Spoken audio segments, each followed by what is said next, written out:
Text Andrew, this is going to be a crazy live stream. Get ready to clip some stuff. Okay, sending.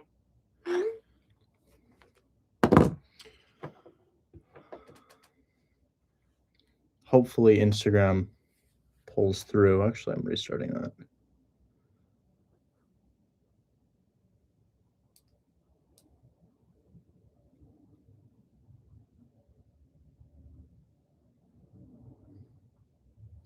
Okay.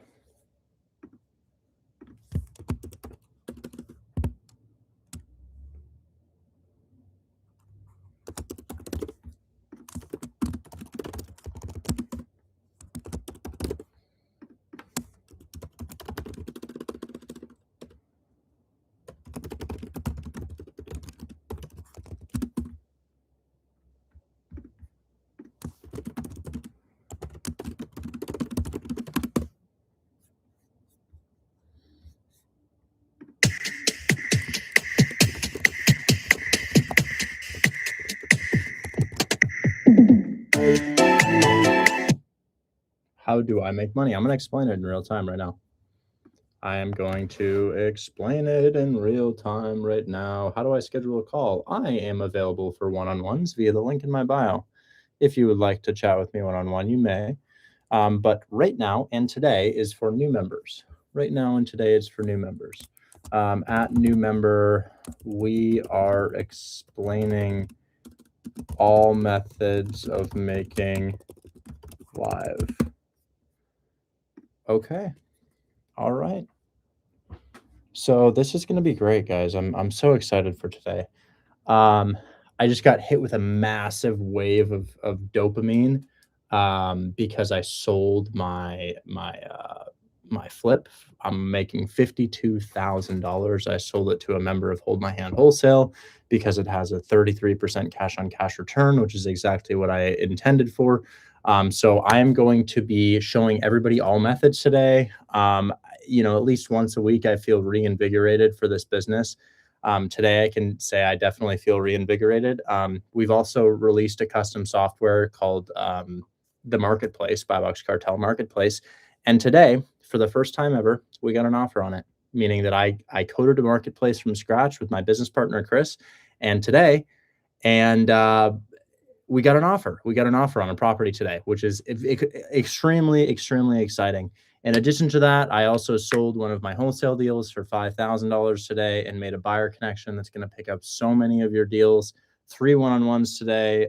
Amazing content being put out. I'm just so hyped. I'm just so hyped.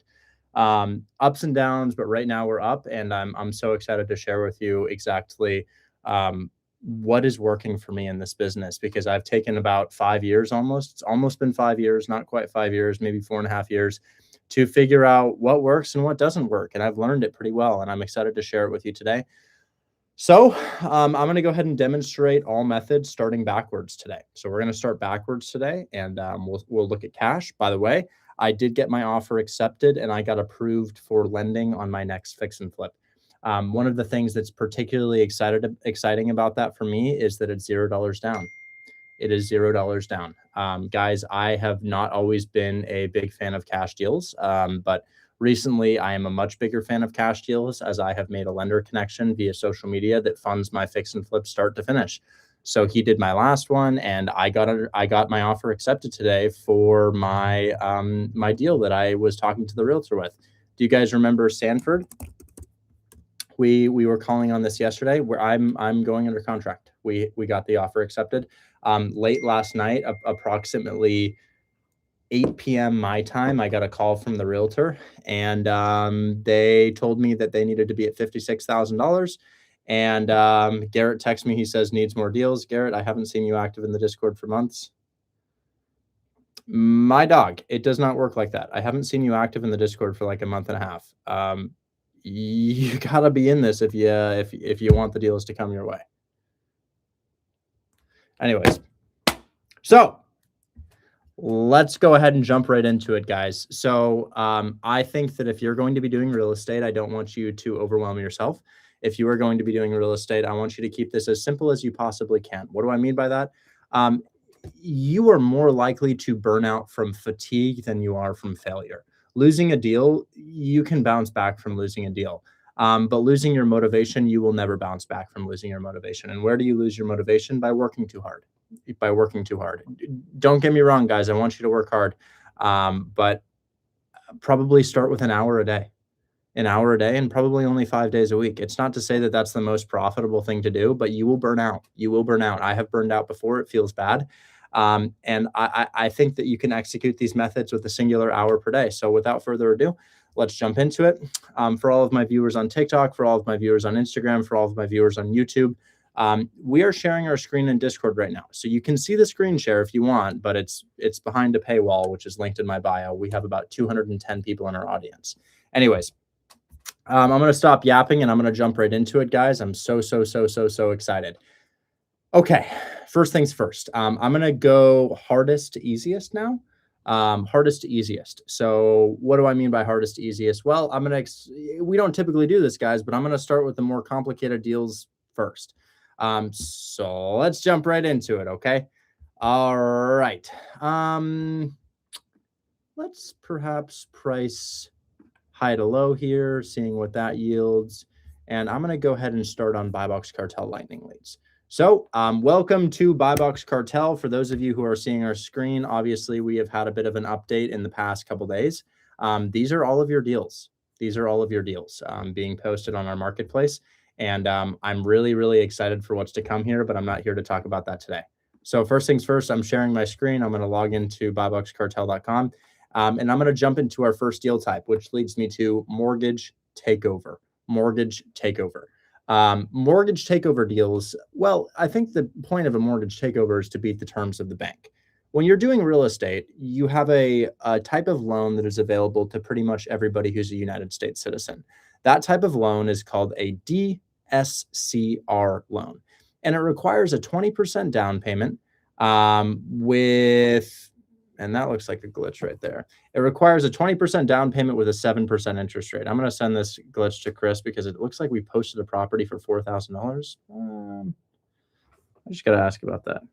Hey, Chris, this thing is posted for $4,000. That can't be right. I'm just wondering if that's a glitch.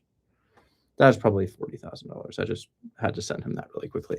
But we're not here to talk about that. Anyways, I'm going to go to my control panel. I'm going to jump over to Lightning Leads. And I'm going to go to Minneapolis, and we are going to land on the property here. So first things first, when you're buying a property, much like the one that's on my screen here, you're putting down $150,000. Did you guys know that? When you're buying a property, much like the one you see on my screen right here, you're putting down $150,000. So there's two ways of getting a discount on this property, two ways of getting a discount. The first way is get a discount on the price, right? The second way is, well, what if you didn't have to put down 150,000? And what if you didn't have to have a 7% interest rate? What if you could get below a 7% interest rate with less than 150 down? But how would you do that? Emmett says, how can I see your screen? Well, it's pretty easy. You're on Instagram right now. Just click the link in my bio and join Hold My Hand Wholesale. So why would somebody accept less than 150 down? I mean, that doesn't really make sense. You know, when they can get their full purchase price up front, why would you take 150? I'm not really following with why that's going to be a deal for us. Well, and it looks like I closed my Buy Box Cartel tab very unfortunately, so I'll have to open that up again. Control panel, Lightning Leads, Minneapolis. There's the house. Great. Okay, so this property right here, it's listed for $756 and they owe $730. Do you understand what I'm saying? They have an asking price. The price that they're looking for is $750K, but they owe $730K. Do you know how that's going to go? Guys, can we put that in the chat? I'm also wondering how to see your screen share. I am currently sharing my screen right now with 242 people. I'm going to fix that because it's kind of blurry. So my screen is being shared right here with 240 people. They have a much better camera. It doesn't lag at all, much better audio, much better video, and they can come up for questions. That's via the link in my bio.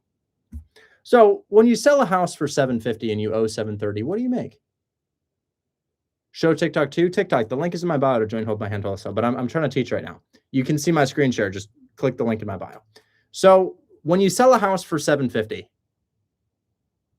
and you owe $730, what do you make? What do you think? Guys, let's let's put some estimates in the chat. You sell for 750, you owe 730. What's your profit? A lot of people are like 20K. I see 20K in a number of comments here. But the thing is, real estate agents are the one who sells your property, and real estate agents take a fee, right? So you sell for $750,000. Does anybody know what a real estate agent is going to take in terms of a fee? Maybe 5%, maybe 6%, maybe 4%, maybe 7%. It varies. It's negotiable.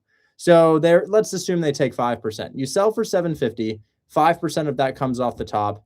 You walk with 712. If you owe 730, you lose $17,500 on the sale. Do you understand that? That's pretty easy to wrap your head around, right? You sell for 750, you owe 730, you're losing a significant amount of money on the sale after you pay your realtor. Okay. Now, at the same time, do you remember how much you had to pay when you're buying a 750K house? Does anybody remember that? It was going to be 20% down at 7% interest. So what are you putting down? $150,000 down at 7% interest. Here, do you think the seller would accept $0 down and realtor commission only? I mean, if I was talking to them face to face, sure, I don't have a way to talk to the seller. I got to talk to the realtor first. But I talked to the seller and I'm like, hey, man, what if we kept the loan in place and we just paid your realtor off? Would that make sense to you? Well, think about it. Your alternative here is to lose $17,000 at your asking price. At your asking price, you lose $17,000. But on the other side of the table, I have buyers who are expecting to put down 20% at 7% interest. You may not be tracking what I'm saying right now, but connect the dots in your head. On one side of things, seller who's expecting to lose 17 racks at their asking price. By the way, it's more than that, given that people negotiate. So they're going to lose a shit ton of money. And then a buyer's expecting to spend 150. Don't you think there's some synergy there? Don't you think there's a connection there? Hey there, Mr. Buyer. When you buy a house, how much you got to put down on the house if it's 750? Oh, damn, 20%? $150,000? Damn, that's crazy. And at a 7% interest rate too. Well, I got a question for you. What if you could just put down 50K? How do you put down just 50K? I don't know any lenders that will give us 50K. Well, I've got a seller here who's expecting to lose 17K on the sale, even more than 17K on the sale. If I just offer them $20,000, they're over the moon. They said yes to my offer, by the way. They said yes to my offer. We're actively under contract. I'll give you my position in the contract for 50K down. Didn't you say you normally put 150 down? So 50K down effectively saves you $100,000 on your entry fee, doesn't it? Right. So every other type of sales is based off of you getting a property for less than it's worth, or I'm sorry, not a property, you getting an item for less than it's worth. So when you get cold called by a random company, they either want to sell you something that you don't really need, or you're trying to get something at at a discount so that you can make money, right? In this type, it's look at your feet, there's 20K laying on the ground. And a lot of people don't understand that. A lot of people don't understand what I'm saying here. I'm going to reiterate it one more time because I was the kid in school where the teacher literally would have to say it 50 times before I understood it. So I'm going to assume that y'all are the same way as I am. You sell your house for $750, but you've got a mortgage on that house. That mortgage is looking like about $730,000. By the way, this is a real example. A lot of people may be like, is this hypothetical? No. This is a real life example. I'm looking at the property. They're listed for $750. They owe $730,000. So we're looking at a real life example. You sell for $750, but you pay your realtor, so you make about negative $17,000 after paying off your mortgage. Pretty rough stuff, right? On the other side of the equation, you've got a buyer who, if they bought that house, which it's a great property, I don't know why somebody wouldn't buy this house, they're going to have to spend an exorbitant amount of money, like $150. So we can get the buyer a discount by putting 50K down for the buyer, but the seller doesn't even need that. How much are you able to see? How are you able to see what they owe? That's a great question. I made a software company. My software company shows mortgage balances. It gathers. So this is called buyboxcartel.com. It does a number of things, but one of the things that it does is it shows mortgage balance. See how they're listed for $750? They owe $730. The guy below it is listed for $650. He owes $440. So I created a software that pulls from public record. It gathers data and it tells us what they owe. It's called Buybox Cartel. You can look it up online. Anyways, it's great because in normal sales, you're selling somebody something they don't need. And it's here, it's like, hey, bro, you were going to lose money on the sale of your property. I mean, what if you made money on the sale of your property? That's literally all you're calling them to say. And then at the same time, why is that a deal for a buyer? Well, as I said, the buyer's expecting to put down $150,000. Now, at the same time, you may be thinking to yourself, Richard, this is all well and good, but when was the last time you did this? Because how many times have we had people on the internet who are pitching us an idea, but they don't actually do it? Guys, let's take a guess. When was the last time I did this? What do we think?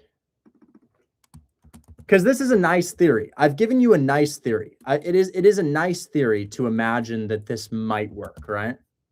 It's a fun idea to imagine this might work. But if I'm being honest, I'm just like you. I want money above all else, and a lot of people are willing to lie for money. So I could have come up with a fun theory to sell to you so that you do it, and then I just make money on your subscription for me teaching you how to do something that I don't really do, right? So when was the last time I did it? Well, I'd like to introduce you to the wholesale deal I did today. Y'all want to see? I'll show everybody this time. Here's the address. This is the address. I could even call the buyer on stream and talk to him. The address is 16108 Lappin Street. And I want you to notice something. I want you to notice something. What is the value of this house? It says it's worth $87,000. Can you see the 87 right there? It says it's worth $87,000, but I want you to notice something else. What do they owe? You see that mortgage? You see the mortgage balance of $61,000? So it's worth 87, but they owe 61. Do you understand what I'm saying? This guy has a house that's worth 87. But what do people do when they're buying real estate? They negotiate. So if your house is worth 87K, I mean, where does your offer come in? Maybe 70? I mean, we coach people to go 20, 30K below list. So if you list a house for 87 in Detroit, a member of Hold My Hand Wholesale is calling you and saying, hey, how about 60? How about 50? They're offering you below their asking price. So this guy knows that if he sells his house worth 87, but he owes 61 on it, not really going to make any money on the sale. Well, I sent him a contract, and that contract said, let me go ahead and find it for you.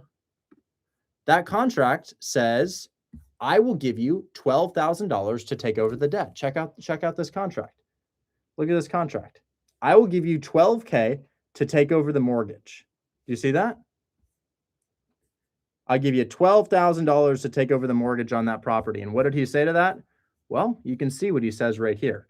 He signed his signature on the line, and we are currently under contract. So this is the house. This is the debt. This is the value. And he said, yes, I will let you give me $12K to take over the debt. Now I'm losing viewers now. You know why? Because you think you need that $12,000. But remember, I am hunting on behalf of buyers. That's probably what about 70% of people viewing me who are not in my Discord think. The reason that you're like, this is cool, but I'm not absolutely jumping out of my skin at this opportunity is because you need $12,000 to do this, don't you? I'm the deal finder. I'm not the buyer. I spoke to the buyer today. The buyer picked it up for $5,000 above the $12,000 that I put down. Isn't that crazy? So I made $5,000 off of a damn phone call. And you're like, whoa. Slow down. I understand that you can kind of leverage the expectations of a seller who's going to lose money and the expectations of a buyer who's expecting to put 20% down. I understand that perfectly. But what I don't understand is you got a contract with this person at $12,000 down. So you had to spend 12K, right? You had to spend 12K? Wrong. See, all contracts in the United States can be passed off to other people. Let's say your parents wanted to buy a house. Let's say they wanted to buy a house for $300,000, and you spent time calling every $300,000 house until somebody agreed to $250,000. Couldn't you just give them your position with the seller in exchange for a finder's fee? Couldn't you do that? So I made an offer, but I'm not buying the offer that I made. Offers and pieces of paper that contain really good offers are inherently valuable. What do I mean by pieces of paper? Contracts. Contracts are inherently valuable if the contract is for an asset that can make people money and you got it at a discount. So I think the reason why people aren't completely jumping out of their skin at this type of opportunity is, well, you need money to start, right? You're flipping houses. You need money to start flipping houses. And if you don't need money, you need a loan. And if you don't need a loan, you need credit, and or you need a license, or you need this, or you need that. But at the end of the day, you don't need a license. You don't need credit. You don't need money to make an offer on behalf of a buyer. So I'm going to reiterate really quickly here because I have this deal in real time. This is real time. 16108 Lappin Street, $5,000 from a damn phone call, which is what most people will make in like a month and a half time. Hi there, Mr. Seller. I see you've got a house for sale at 87K, but offers have been coming in at like 70K. Damn. So after you pay your realtor, you only make like 5K, huh? Okay. Well, if I buy this house normally, I've got to put down 18K. So how about this? I'll give you 12K to take over the debt. I'm serious. I'll give you $12,000 to take over the mortgage because, you're selling your house for 100, or you're selling it for 80K, but you're getting offers of 70K and you owe 61. So if you owe 61 and you're selling for 70 with the offers that are coming in, after paying your realtor, what do you make? 5K? Yeah. Okay. Well, how about this? I'll give you 12K to take over the debt. And it makes sense to you because you weren't going to make that money anyways. Got it. Okay. Well, here's my next phone call with the buyer. Hey there, Mr. Buyer. When you buy a house for 87K, how much do you have to put down? Damn. 18K? That's pretty crazy. What if you only had to put down 16 or 17K? I'll save you money on your down payment. Great. Yeah, I'll send my contract to you right now and we'll go ahead and get it done. And that's exactly what happened. So where do we find these opportunities? I mean, like, okay, great. You made $5,000 from a damn phone call, but where do you find these opportunities? Well, they're just sitting here. How long do you think it'll take me to find somebody who lets you take over the debt? How long do you think that'll take me? Well, I'm doing it right now. Oh, found one. Oh, found one. Here it is. Here's a new opportunity. This is not the one that we just looked at. He is looking for $315,000. This guy's asking price is $315,000.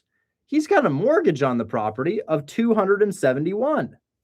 Wait a second. How long has it been? Oh my God. Is that 120 days? 120 days on market. You have been trying to ask $315,000. Meanwhile, you've got a mortgage on your property of $270,000. Hold on. I need to have a fake conversation with a buyer really quickly. Hey there, Mr. Buyer. How much do you spend when you buy a house for $315,000? Oh shit, $65,000? Great. Hold on. I got to make a call. Hey there, Mr. Seller. I see you've been looking for $315,000 for the past 120 days. That's like a long time, bro. That's like 4 months. Where have offers been coming in? Maybe 280, 290. And if you accept 280, 290, given that you owe 270, what do you make? You make 10K? 5K? How much do you make? Yeah, like 5 or 10K. What if we gave you 20K to take over your debt? I'll give you $20,000 to take over your debt. That's a go? Okay, cool. That's a go. Hey, Mr. Buyer, really quickly. You said you spend 65K to buy a house for $315,000. What if I got it to you for 40K? How do I do that? Well, I got a seller who's expecting to lose money on the sale of his house. Yeah, he's expecting to lose money on the sale of his house, and we offered him 20K to take over the debt. It made sense to him because he was never going to make 20K in the first place, and the house was just sitting for sale on Zillow. So he said yes to 20K. Now I'm going to buy this, but I'll tell you what, I'll give you my position in the contract for, say, 40K. Because remember, you told me you were going to spend 60K to buy this house normally. What if I give it to you at 40K? Haven't I just saved you $20,000 for doing that? Yes. Okay, I'll send you the contract now. And that's exactly what happened. That's exactly what happened on Lappin. And this is a really interesting question. The buyer has to take over a 7.5% interest rate. Absolutely. But what's more important, the interest you pay or the money you pay up front? Money now is more important than slightly less cash flow due to a higher interest rate. And how will I make that point? How will I make that point? How will I prove what I'm saying to you now? Well, that deal on Lappin, what do you think the interest rate was? Can you take a guess? 7.75%. 7.75% interest. So check this out. PropStream gave me an estimated interest rate right here of 6.65% on Lapin, right? Yes, it's actually 7.75. But do you know why I was able to sell that deal? The reason I was able to sell that deal is because there's a tenant in place paying $1,250 and the mortgage is only $633. So yeah, you've got a high interest rate, but you're still making $600 per month for a smaller down payment than you normally have to put down. What's more, you dodged getting a loan. You're taking over somebody else's loan, not your loan. The convenience of not having to get a loan and paying an origination fee, the convenience of the debt already being in place, the tenant already being in place, the smaller down payment is what makes me check after check after check after check from wholesaling these. And the fees aren't just $5K. I mean, how much is the one that's in my hand right here? How much is this? What do you think it could be? How much could this be? Are you kidding me? Are you kidding me? Guys, it's $20,000. Is it an old one? No, it's from October. It's like 2.5 months old, guys. It's literally $20,000.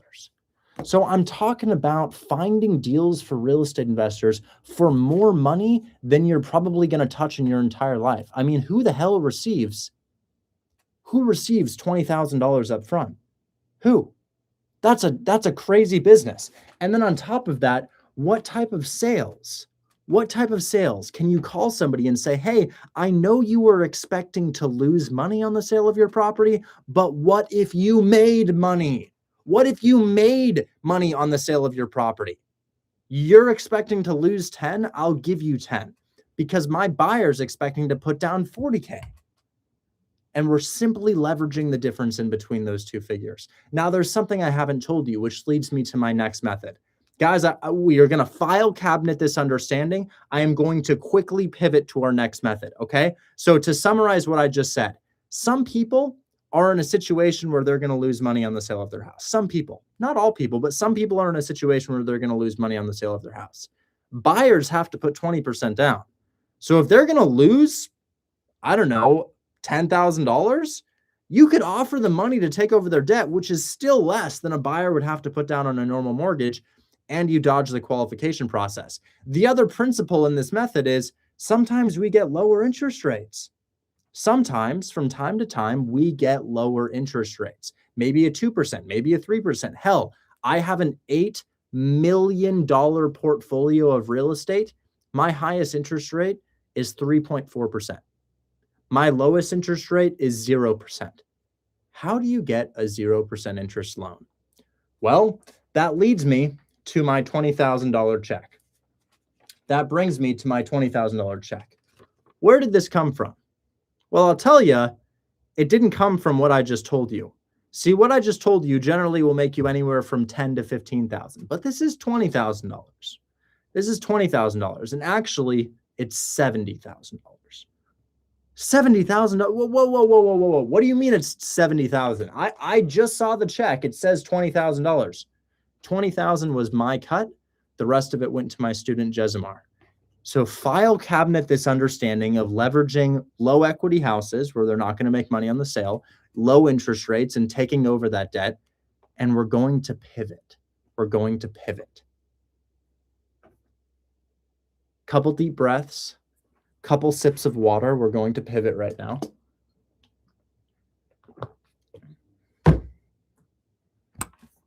How do I get houses at 0% interest? Well, I want to show you. This is my house in Omaha, Nebraska. I bought this thing for $450,000. But the thing is, the seller was not looking for $450,000. The seller was looking for $385,000.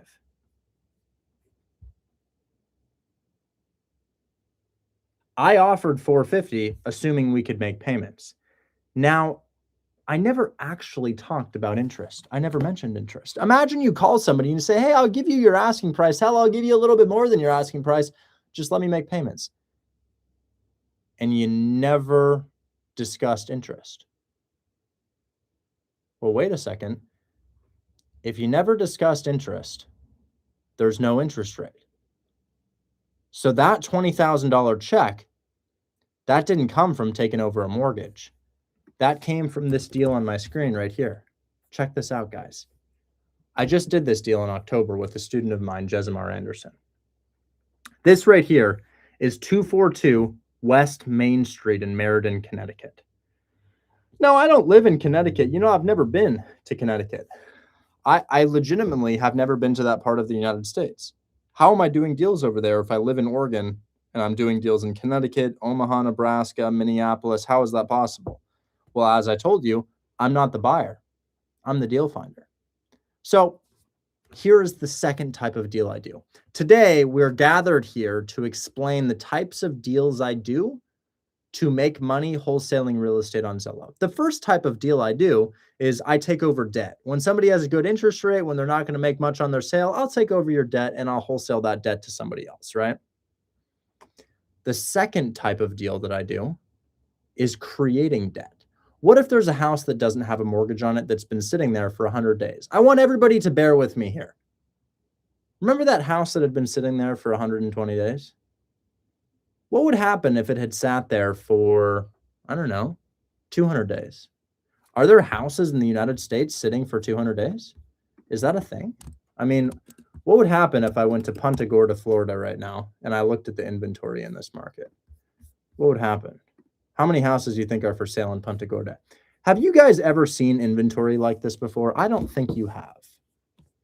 I don't think you have. Have you ever seen a market where every single house is for sale in the neighborhood to the point where you can't even see the land anymore? Has anybody ever seen anything like that before? I mean, I hadn't until a couple of weeks ago. I didn't even realize this part of the United States exists. Isn't this ridiculous? You can't even see the land surrounding the property. Every single house is for sale. So here's my question to you, given that every single house is for sale in Punta Gorda, Florida.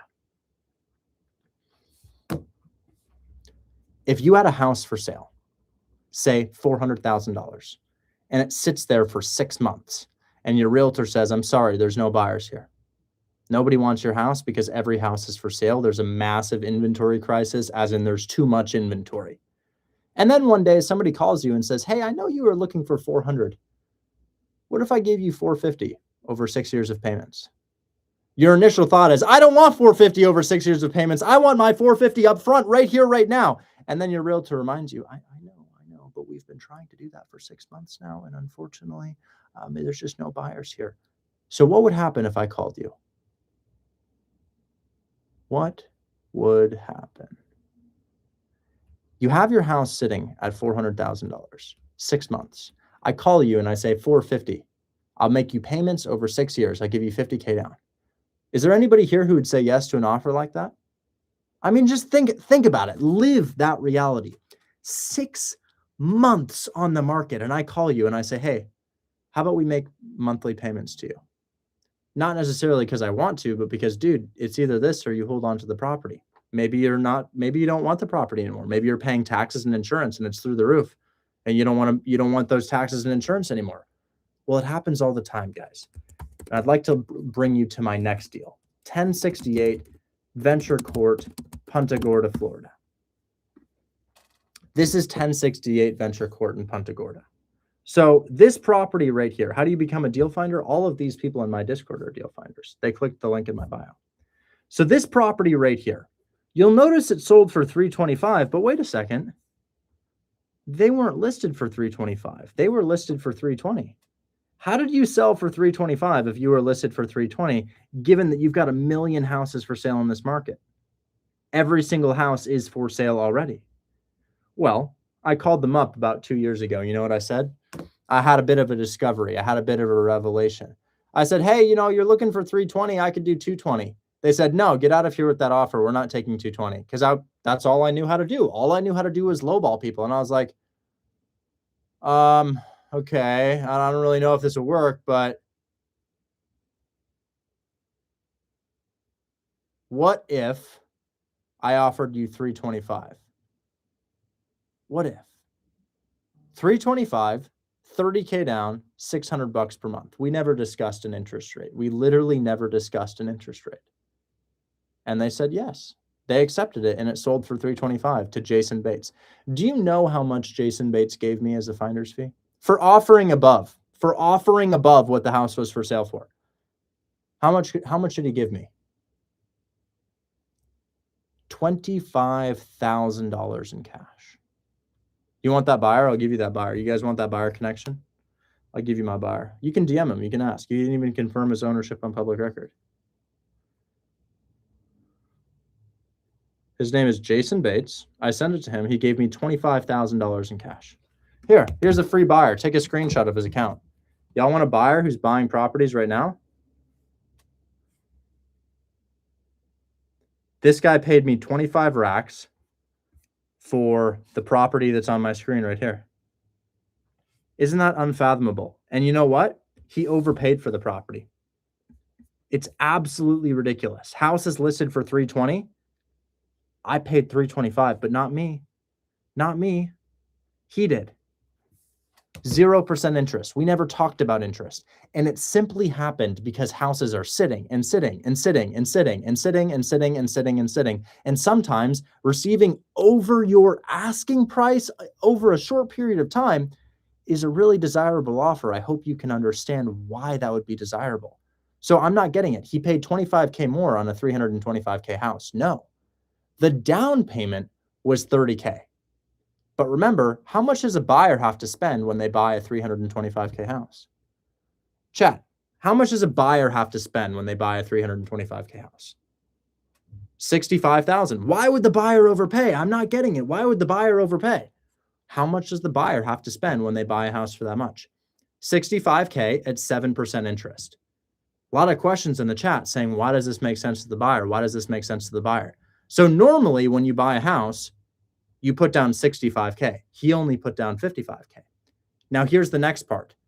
When you buy a $300,000 house, how much do you pay for that house? I mean, $300,000, right? Well, I don't know. What do you think? You buy a $300,000 house. How much do you pay the bank? Because you got a loan, you got a mortgage on that house. You buy a house for $325K. How much do you pay for that? Well, interest rates are about 6.5% right now. And over the course of your 30-year mortgage, you pay a cool $740K. How about over a 6-year period of time? So over a 30-year period of time, you pay more than double what a house is worth in interest payments.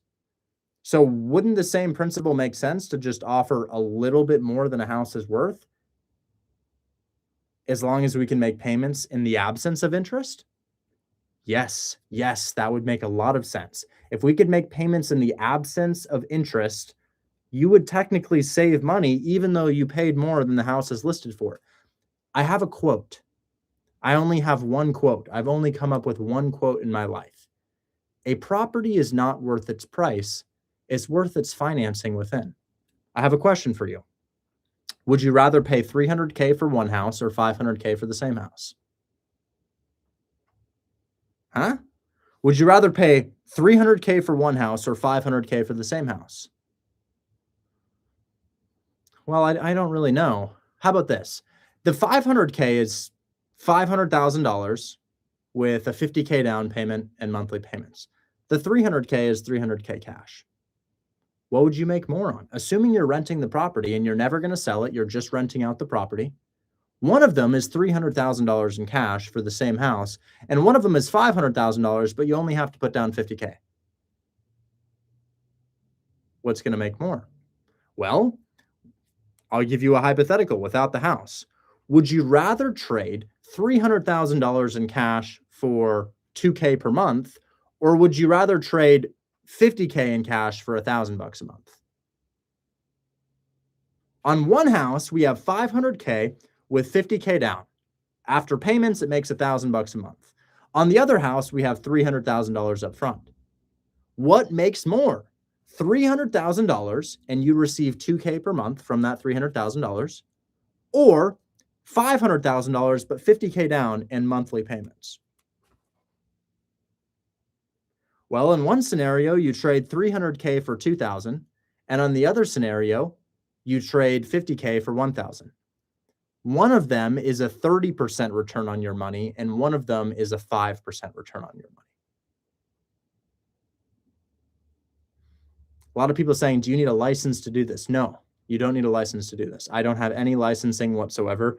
The last time I did a wholesale deal was today. So, why would people take payments on the sale of their property? Why would you take payments on the sale of your property? I don't understand. Taking payments on the sale of your property?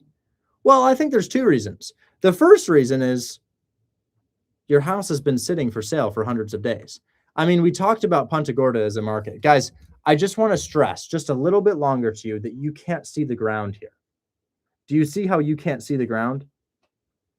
You literally cannot see the ground. You cannot see the streets. It's not possible. Why? Well, every single house is for sale in the neighborhood. Every single house. All of them. If there's an area for a house to be for sale, it is for sale. This is not just one place in the United States. This is all over the United States. All over the United States, houses sit and sit and sit and sit. So one of the reasons why somebody might take payments on their property is that their house has been sitting for ages and ages and ages and ages. Now, how do we know what sort of payments to offer? Well, it's a simple formula. I like to do 10% over list, 10% down, 40% of what it rents out for in payments. 10% over list, 10% down, and 40% of what it rents out for in payments. Think of it as the 10-10-40 rule. 10% over, 10% down, 40% of rent in monthly payments, and offer them a balloon payment on year 6. Okay? So the first reason that somebody might take payments on the sale of their house is if their house has been sitting on market for ages. Now, I clicked on a house. How long do you think it's been for sale? I just clicked on a random house. Oh, look at that. This is the first house I clicked on, by the way. That's the first house I clicked on. Oh, how interesting. It's been there for 370 days. 370 days. That's great, but what about when you have to make the balloon payment? That's a great question. A lot of people are saying, well, wait a second. Your payments of 40% of the rent do not equate the purchase price at the balloon payment. So how do you make that payment? Well, let's just do simple math, okay? Let's say I purchase a house for 100K, right? $100,000. I agree to pay 120 for that house. So there's a 100K house for sale, but I pay 120,000 and I owe that money in 6 years. Well, let's run it through the calculator. $120,000, right? What should my down payment be? As I said, 10%. And let's say that my monthly payments are a measly, I don't know, maybe 500 and 600 bucks, 600 bucks. Okay. Let's say I'm paying a measly $600, right? How do I get the seller the remaining amount that I owe them on the balloon payment? Even if I'm not the buyer, like let's say I'm the buyer for this question here. How do I get that to them? Well, in 6 years' time, I still owe the seller 64K. The house was listed for 100K. I paid 120K. And at my balloon payment, I owe $64,000. Do I need to come up with $64,000? Let's have a fake conversation with the bank. Hey, is this Chase Bank? It's Chase Bank. Hey, Chase Bank. Hey, Chase Bank. I got a situation. I bought a house for 100K, 120K about 6 years ago. You know, I owe the seller 64K still. I gotta pay him right now.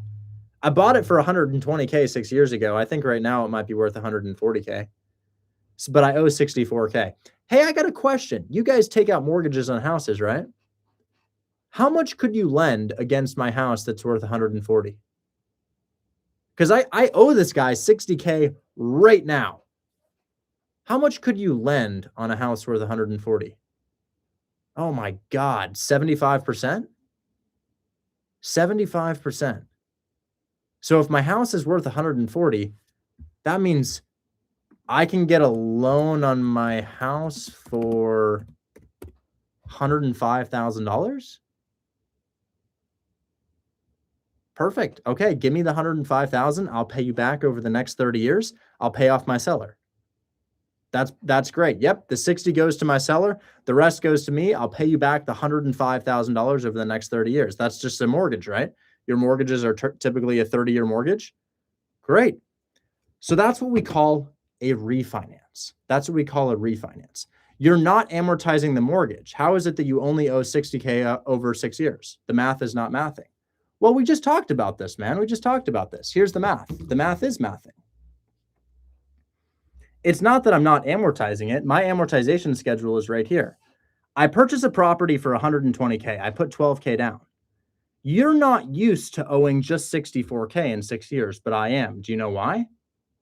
There's no interest. There is no interest on the property. You see, the house was listed for 100. We offered $120,000, but there is no interest on this. We offered them over their asking price. We never discussed interest. And if you're like, well, that would never happen. That wouldn't happen here. Well, remember, we showed you an address that it happened on right here. This thing, $325,000, $600 per month.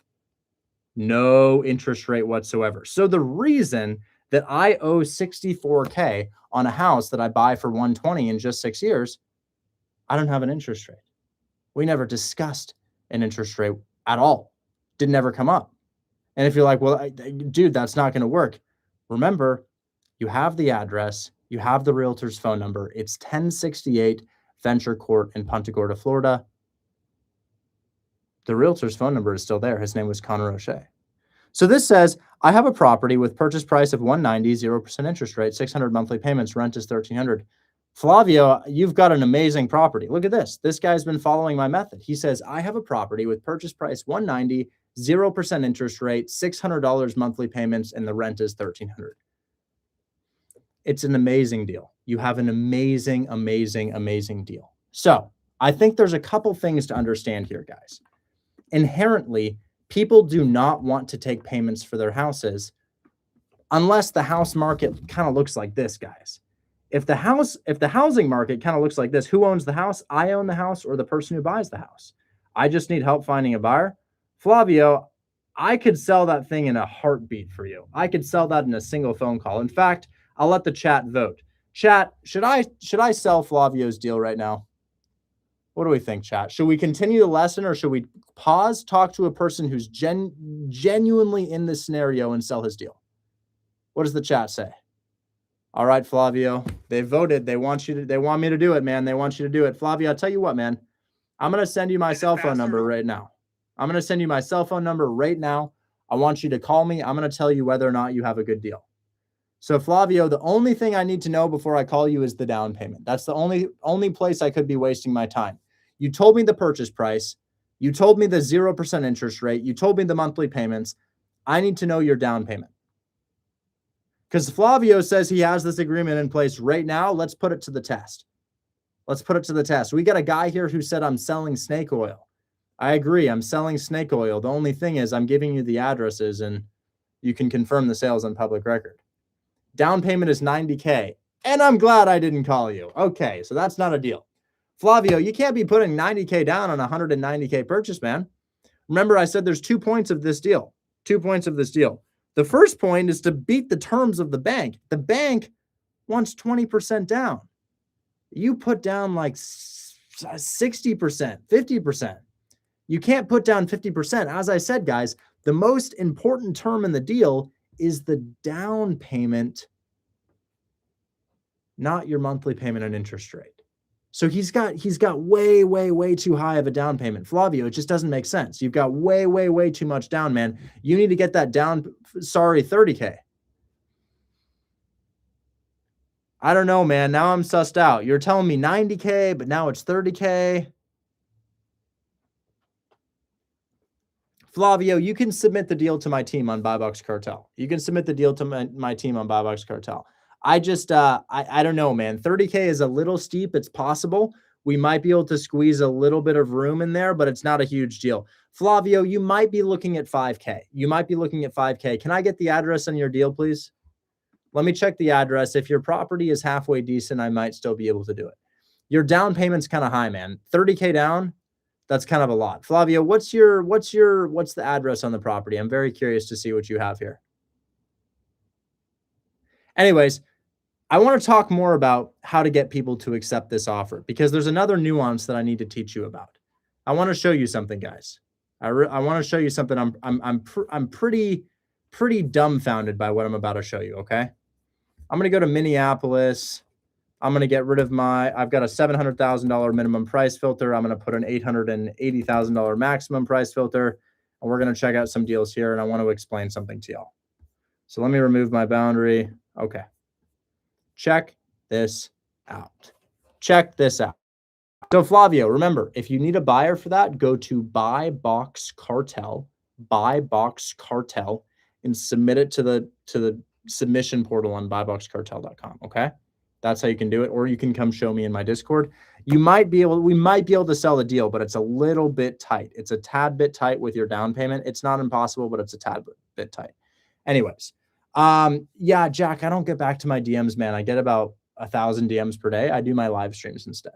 Anyways, quick sip of water, then I go. So, check out this deal right here. Do you think this person would accept payments? Could this person right here accept payments on their property? Well, I don't know, man. They're supposed to make $800,000. I mean, how much do they owe on it? Maybe they'll let me take over their debt. How much does this person owe on their property?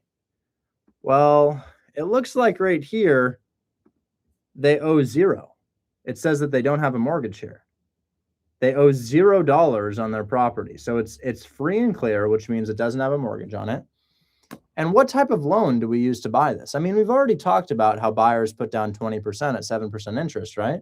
20% down, 7% interest. That's what you have to do when you're buying a house, right? This guy doesn't have a mortgage on his house. And the key in getting that loan, well, for an investor, I should say, is whether or not you're cash flowing. So what I mean to say is, for the property on my screen right now, you can't buy it if you're losing money each month. You can't buy it if you're losing money each month. What do you mean by that? Isn't it a choice as to whether or not you want to buy it? Well, I'll tell you something, guys. This property right here, it's a quadruplex. How much do we think each unit is renting out for? Well, this quadruplex, I mean, it's not a particularly nice property. It looks like a pretty average property. I mean, I wouldn't say this thing is a particularly nice house. I mean, check this out, guys. That's not really that great of a property now, is it? Yeah, it's a pretty average property. So I would say a pretty average property like this might rent out for $1,500 per room, right? And there's 4 rooms. So you got an $800,000 property that rents out for $1,500 per room, right? So what does it bring in per month? Well, 1,500 times 4 is going to be $6,000. So it's reasonable to say that this thing is bringing in $6,000. How much is your mortgage? Well, let's figure it out. You buy it for $810. Now I need everybody to say it with me. What percent does a buyer typically have to put down when they buy a house? We spent a long time going over this. When a buyer buys a house, how much do they have to put down? 20%. That's exactly right. So when you buy a $810K house, you got to put down 162 grand. Your interest rate. What's your interest rate? 7%. 7% interest rate. What's your monthly payment? $4,311. Geez. Okay. Well, what's my taxes and insurance? My taxes and insurance on the property are going to be, oh my God, $851 and $270. So I'm paying $851 plus $270 plus $4,311. So my monthly payment when I buy that property is $5,400. I'm bringing in $6K. Guys, I need you to lock in here. How many people here would trade $170,000 for $400 per month? You give me 170 and I give you $400 per month. But really it's not 400 per month because there are expenses of owning a rental. So guys, let's do the math. You're bringing in $6,000 per month, but generally speaking, you'll have 20% in expenses. So really, you're bringing in $4,800 per month. So if you're bringing in $4,800 per month and you're paying $5,400 per month, the deal to remove the house, the deal that they're offering is You give me 162K opportunity to lose over $1,000 per month? Guys, it's not a matter of whether I want to qualify. It's a matter of whether I can qualify. So here's the conversation I would have with the realtor. Maybe we can get somebody in the chat to JV with me, a fake conversation. Maybe Cole. Cole, you want to JV with me? Or you want to role play with me? Maybe Cole will role play with me. Let's see if Cole will role play. Or maybe Honey Beehives. Is there somebody who would role play with me in the chat? Maybe we got Honey Beehives might. Who would? Oh, here we go. We got somebody. Hey, man, how you doing? Can you hear me? Your mic is currently muted. I got to keep a nonstop stream of yap in order to keep my viewers engaged here. Amari wants to. Honey Beehives. Hello. Hey, how you doing? Good. How are you? I'm doing well, man. You want to be my fake realtor on this deal? Hello, Mr. Buyer. Perfect. So he is going to be the realtor and I am going to be the buyer. And if you smell bullshit in this deal, if you're like, no way, I would not accept that based on what you said, so be it. I want you to be honest. I want you to hold me accountable. We're going to have a conversation. And the guy I'm role playing with, you're not here payments. Yes, I'll take payments because guys, let's be real. Who wants payments on their property? I better have a damn good pitch if you are to forego $800,000 of profit. They don't have a mortgage on their property. If they sell their property for $800,000, they're going to make $800,000. I'm here to call them to offer them $80K down. Hey, look at this chat, guys. I have a house in Iowa that I'll sell takeover debt at 2.5% interest, 1,200 mortgage, $790, or we got a $790 mortgage, $1,200. I literally just said this exists. Let's pause our role play. We're going to do a role play, but this is a real call. Real call trumps role play, but stay up. We're going to do the role play after. Guys, remember the first method of sale that I told you about, taking over debt when the interest rate is good? We got a guy in the chat that says, I have a house in Iowa. I'll sell takeover debt at 2.5% and it rents for $1,200. The mortgage is $790. I told you. There are people all over the United States expecting to lose money on the sale of their house. Let's chat right now. Look at that. We got people trying to snipe the lead. No. I'm taking that lead right there. So the Hickory guy, let's, Honey Beehives, just wait a second because we are going to do our role play, but I got to call this guy really quick because this guy right here, he is in the exact position that we just talked about. So I just gave you my phone number. The Hickory guy, my phone number is in your DMs right now. I've just followed you. All you have to do is give me a call and we will discuss it right now. So if he's still here, he can give me a call immediately and we can discuss this in real time in front of everybody that we just explained the method to. If he is not here, what I will do is I will do our role play. So the Hickory guy, it's up to you. But in the meantime, what I'm going to do is I'm going to have our hypothetical conversation about this multifamily that we're looking at. And I'm going to explain exactly how we would get somebody to accept payments on this. So let's jump into our role play. And what do I can't call you Honey Beehives. What do I call you? Patrick. Patrick. Okay, Patrick. We're going to call you Patrick. Patrick is going to play the realtor, and we might get interrupted by a phone call that I get from this guy who's got the house for sale in Iowa so that we can show you how to do this in real time and make money in real time doing this. But we're going to start our role play. So we'll see if that happens. Anyways, hey there. Is this Patrick? No, this is Patrick. Hey, Patrick. I'm calling you about your listing on Rice Street in Minneapolis. Is now an okay time? Oh, absolutely. Hey, I'm really interested in this property here. My lender just had a couple questions. What are y'all renting out for? I think we're doing like $1,200 a unit. $1,200 per unit. Okay, so y'all are bringing in, what is 1,200 times 4? Is it 4,800? Yeah. And are you guys are looking for an investor, right? Because this is this has got to be an investment property, right? Yeah, I don't really think like a doctor or anything would want to live here. Yeah. Hey, I got a question for you, man. If my mortgage payment on this is $5,400 and y'all are bringing in 4,800, how do I get a loan on it? Oh man, um, Because that's a tough one because I saw that yeah, y'all have like been there for don't I mean don't 260 days. they have like DSCR loans? Yeah. But if you just like, it's an acronym. So DSCR is an acronym. It stands for debt service coverage. Debt service coverage. And debt service means mortgage, and coverage means mortgage covered. So the loan is called a mortgage coverage loan.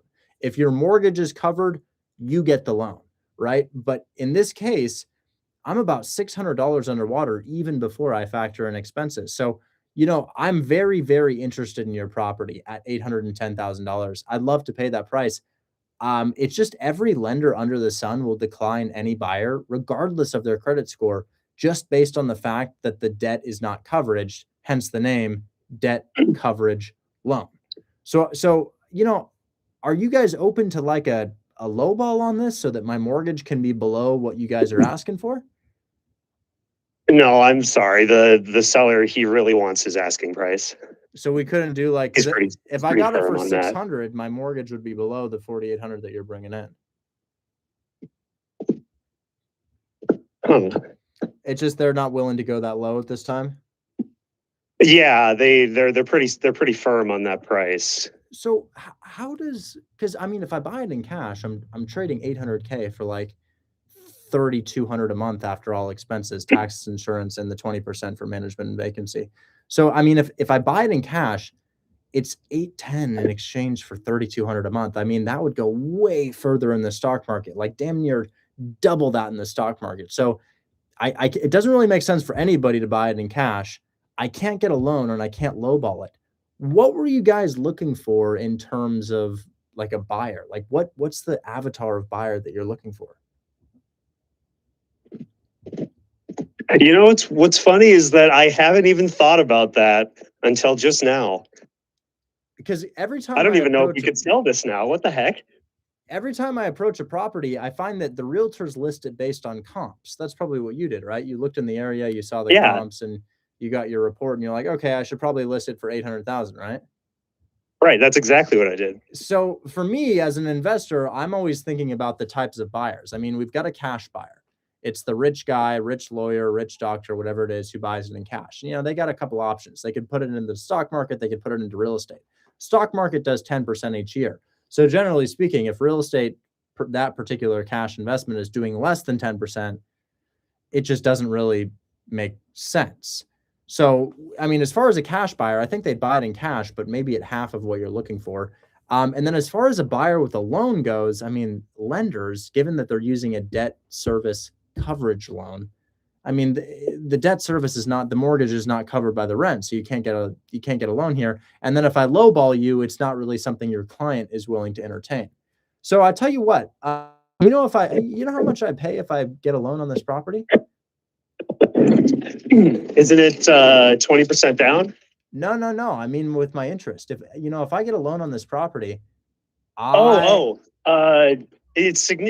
because interest just adds up. It's just significantly over. yeah, it's like 950, 100, maybe $1 million if I do it over a 6-year period of time, just 6 years of normal interest rates. And I'm probably paying close to $1 million for this house. So I tell you what, based on that understanding, if I had offered you guys, say, $900,000, 900,000 instead of 810,000, but on payments, do you think we could present that to your seller? And I'll give you a good down payment. I'd do 900,000. I'll give you $90,000 down, and then I can make you payments that do cash flow because you're bringing in 4,800. So I'd probably need to be paying you around $2,000. So I'll tell you what, you could go to your client. I'll pay your commission up front, $90,000 down, and $2,000 a month. And then on year 6, I pay them out everything else. But the thing is, I think if you go to your client with that offer, they're going to turn it down immediately. In fact, you've probably already gotten a lot of offers like this.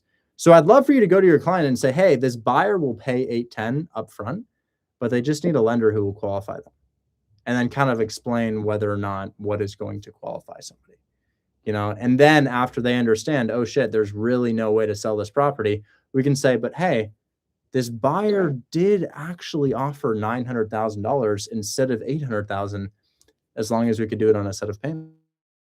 Yeah, that actually sounds like the math seems to work out. I'm writing this down right now, and it just like my mind is blown right now. I am going to go to my seller and just explain this to him, because you're the first person to offer over asking price. Yeah, it doesn't really make sense up front, but then when you think about putting a 7% interest rate on 800,000, I mean, I'll just tell you right now, I got my calculator in front of me. I do if I buy this for 800, even with a much larger down payment, 7% interest, over 6 years, I mean, I estimated $1 million. It's not $1 million. It's actually closer to 1.1 million. If I buy this over 6 years at a 7% interest rate, I mean, I'm literally paying $1.07 million. I would much rather give a good portion of that interest to your client instead. So for those watching, guys, it has nothing to do with whether or not they want to take payments. And that's the biggest thing. Because we got a comment in here that said, I agree with you.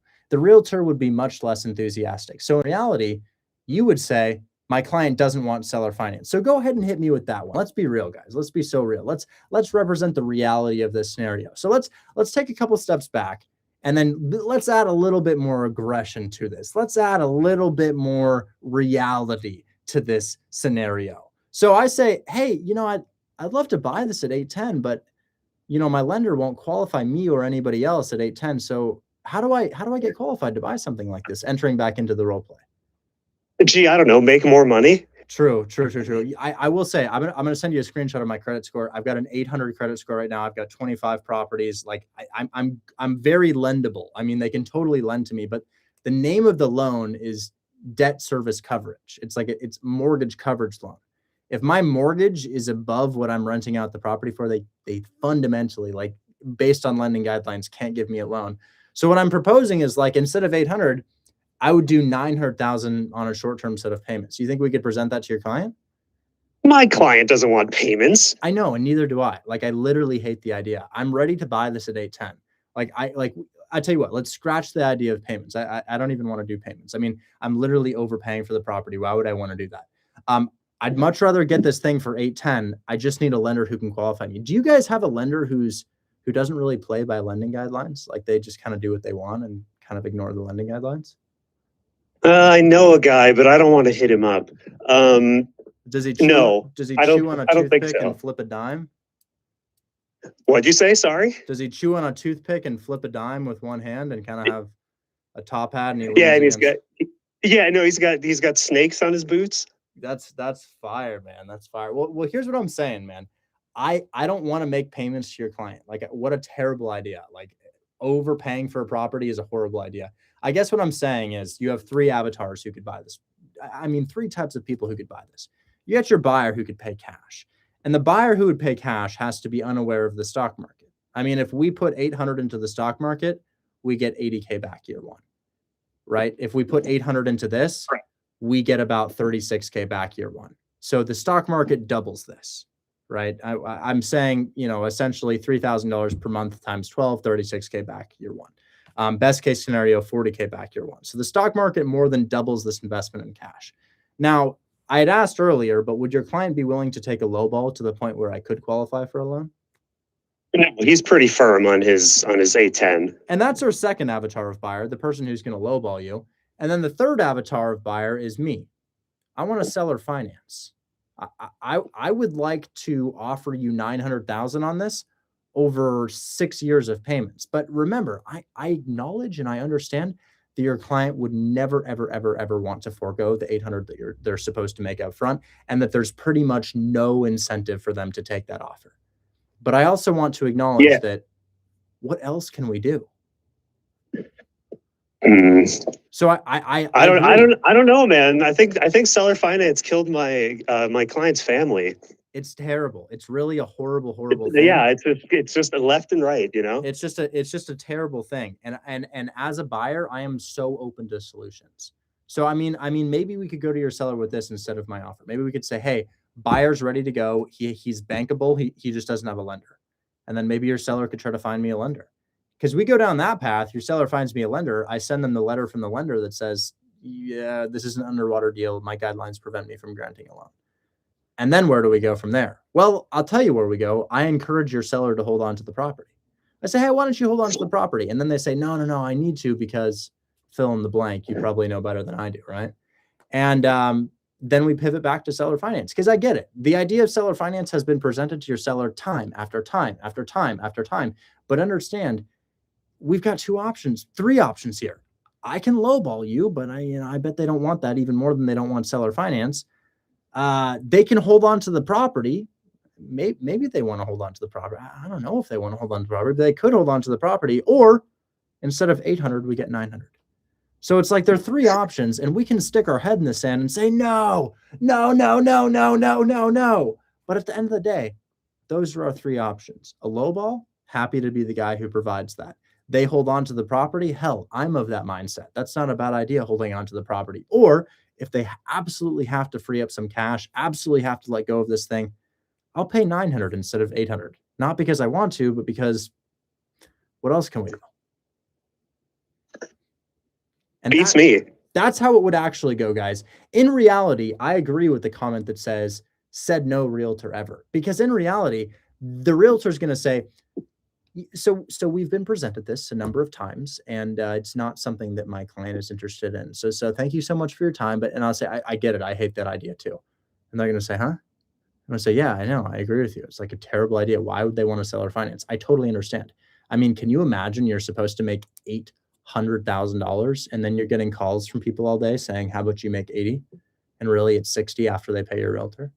Like, here I am. Who am I to offer your client 60K up front when they're supposed to make 800 and they've got all these goals that they want to accomplish? It's genuinely like, doesn't make sense, right? I fully acknowledge that. I fully understand that. And I'm sorry I'm even calling you with this. But at the same time, how do we buy a house if it's a predatory loan to grant a buyer a loan on this deal? How do we buy a house if we could put the money into the stock market and it would 2x the deal? I mean, guys, the NASDAQ and Dow Jones Industrial will produce about 10% on average over the past 40 years, right? So if I put 800,000 into the NASDAQ or Dow Jones Industrial, well, I'm looking at probably about a 10% return on that. 10% of that is $80,000 back year one. If I buy this for 800, well, let's do the math. You're renting for $4,800. You're going to take 20% off the top for expenses. And then you've got taxes and insurance on the building. The taxes and insurance on the building are looking like $851 and $270. So let's subtract those figures. Minus $851 minus $270. I mean, shit, I'm making $2,700. That's rough. I mean, guys, I'm making $2,700 per month for an $800K investment. That means per year, I'm making 32 grand. I said 36 grand. It's less than that. It's 32. Divided by my 820K investment with closing costs, guys, my ROI is literally 3.9%. Is there any economics genius in the chat that can tell me the rate of inflation right now? The rate of inflation in the economy right now is 3.4%, which, is not great, but it's also not terrible. I just want to let you know that's 0.05% return to me. That's really bad, man. That's really bad. I'm not even making money. I'm barely hedging against inflation with this. So it's kind of like, man, if I buy it in cash, I get 32K back per year. But if I put this in the stock market, I could get 100K back year one, understanding that 12% ROI for a bundle is not impossible. So, it just doesn't make sense to buy it in cash. I fundamentally can't get a loan. And a lot of people, a lot of realtors, if we're being real, will say, well, why don't you put down more? Why don't you put down more? Okay, let's look at that scenario. Why don't we put down more? The property's bringing in $4,800. But remember, if I put down, say, 30%, because I'm putting down 20% right now. Let's say I put down 30%. Maybe it's 250,000. 30%, 31% down. My payment is still above 4,800. Okay, let's say I put down 40%. Y'all don't understand the effect of a 7% interest rate. If I put down 40%, 375, that's 45%. My payment is now just about 4,000. It barely changes it if I put down half. Barely. You've got $2,900 in payments. You add your $1,200 for taxes and insurance, guys, you're paying 42, you're bringing in 48. And then what you should consider is that you're never really bringing in 48, guys. Let's say you're renting your house out for 4,800. When we buy a house, do we get tenants day one? I mean, it's going to take a month at least, right? Maybe 2 months. I mean, I've had houses sit vacant for 4 months. So you buy a house, it sits vacant for a couple of months. So you're collecting $4,800, but probably only 11 months out of the year. So you're collecting $52,000 when normally you'd be collecting $57,000. So you're not really collecting your $4,800. It's probably 20% less than that. Probably 25% less than that if we're being real. So, it just isn't really making what you think it's going to make. So guys, I guess to summarize our second method, is there someone who's doing this similar in the UK that you recommend? Where's my British student, Alex? Do we have Alex in the chat? Is Alex here? I wonder if Alex is here. Usually Cole is British. Usually I have 1 to 2 British students here in the middle of the night. So it's just, you can do this really from anywhere. But to summarize the seller finance portion of things, which we just discussed,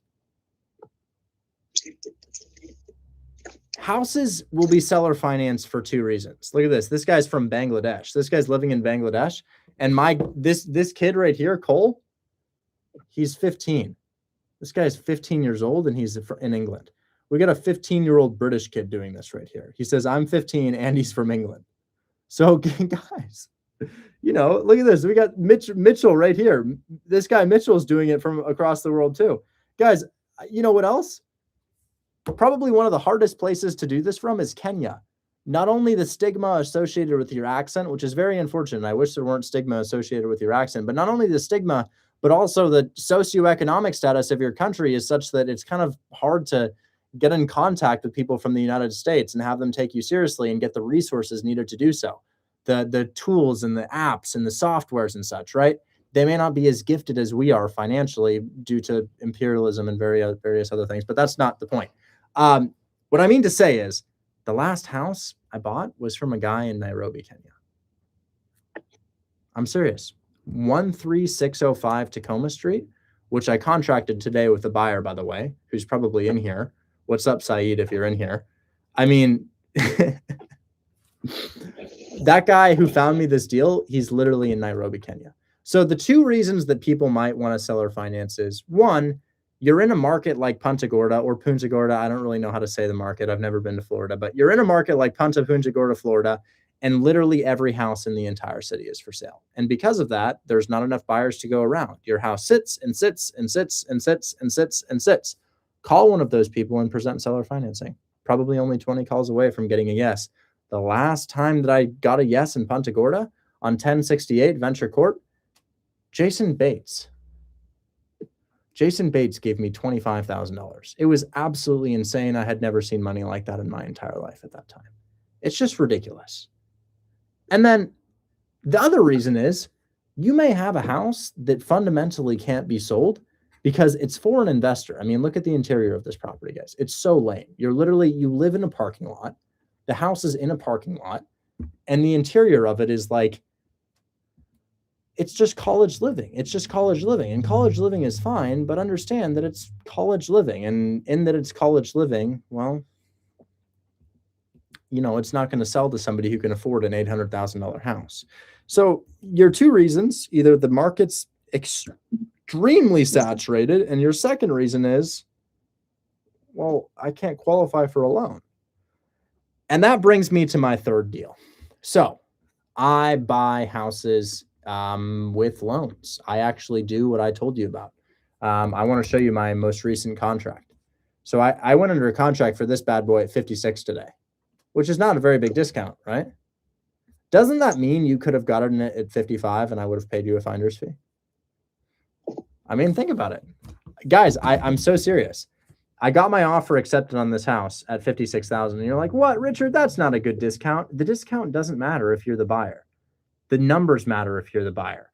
So all I'm thinking about here is, does $56,000 work? Well, when I think about it, I got my rehab quote for 25 and my ARV is 140. So you tell me. I buy it for 56. I put in 25. Now I'm in it for like 80 something, right? Maybe 85. And then I sell that thing for 137. Guys, I'm going to make $50,000 just as I did on my flip today. I flipped a house in Detroit, other side, maybe about a couple blocks down. $50,000 profit, 52. Now you're like, Richard, I don't care. I don't care. I don't have enough money to flip a house. And I'm like, I know, but here's the thing. How hard would it be? I guess the guy in the chat can tell us based on or on the stage can tell us based our guy Honey Beehives or Patrick can tell us. How hard do you think it would be to get something like this, say 20K below list? Not too hard. I don't think it'd be that hard. I mean, we literally see it every single day. Like, guys, getting a 20K discount. Let's see what the wholesalers say. Guys, how hard do we think it would be to get a 20K discount? Chat, what is the chat saying? Richard, drink water. Fidel, you're right. I should. Look how full my water is today. I've been doing terribly. It's easy. It's not hard to get a house 20K below list. Like we just see it over and over and over and over and over again. And the thing to consider here is, if you had done that, I would have paid you 10K because I'm buying it for 56. 20K below that is a 10K difference. You understand what I say? It's listed for 65. I'm paying 56. If you had gotten it for 50, 15K below, I'm giving you a 5K finder's fee. And that's cash deals. So cash deals are the easiest thing to wrap your head around. What's the trade-off though?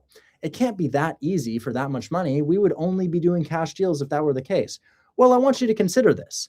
With our seller finance deals, you put 10% down, right? You put 10% down and you have no qualification process. With our cash deals, it's either the whole price up front or you're getting a loan and you have to go through the lending process. So the thing to consider here is buying a deal in cash is a lot bigger of a commitment. It's a lot more of a commitment, okay? So your deal is less likely to sell in cash. It's less likely to sell in cash, but it is extremely likely to sell in creative finance. So sure, it can be really, really easy to get a house in cash, just a 20K discount, but your chances of it selling are exponentially lower. Now, I have been trying to explain to people, or I've been trying to show the reality of this. So I'm curious, is Taylor in the chat with us? Because Taylor just did this. Taylor's not in the chat with us. Let's give her a call. Let's give Taylor a call, guys. Because I want to review Taylor's deal with you live. I'm doing well, Mitchell. Hey, Taylor. Hello? Hey. Hey, how you doing? You got a moment? Yeah, I'm actually in the chat right now. I've checked it, yes, but I don't think I've seen it. Oh, good, good, good. Can we bring you up on stage? Yeah, for sure. All right, perfect. I just invited you. Hold on. Harry's calling me. A big buyer's calling me. Hello, sir. Richard, how you doing? I am over the moon right now, man. I just sold Tacoma and I'm going to make 52,000. Dude, I'm telling you, nice job. Nice work, man. It's been ridiculous. It's literally, guys, Harry introduced me to this method. But hey, are we canceling that contract or are we making something happen? We're also making something happen. Oh, good, good, good, good, good. So Parkview You is get still to be over the moon and land on it too. Dude, I can't believe that your method works so well. I just can't believe it. And I'm not even, I'm doing it in your hellscape market. I'm so glad because I was worried about taking your inventory in Cleveland off of something you showed me. But dude, honestly, I might not be open to Cleveland anymore. I might just want to do this in Detroit because it's going so well. Feel free, man. Yeah, be my guest. Be my guest. He's like, oh, thank God, finally. Yeah, right. But dude, so tell me what's going on with Parkview. Well, look, he wants the deal. He wants the deal. Yep, the guy that was on the phone with us yesterday, he wants to do it. The only thing is there's two questions. Number one, if I recall correctly, did the seller want to do a lease back in the short term? Or did I make that up? I don't think they live in the house, man. It's kind of wrecked. Okay, is it just a tenant in there? No, there was someone in there when we did the walkthrough. There was pit bulls, but I think the people and the pit bulls are gone. Okay. Is it going to be delivered vacant? Yeah, that was the game plan. I told her we needed it to be delivered vacant. Okay. Got it. Let me confirm these things. But yeah, the goal was, I don't think we had a lease back because of the condition. I think I've been working on this deal for 4.5 months, like literally 4.5 months. It is all Nice. I can't believe it's actually happening now.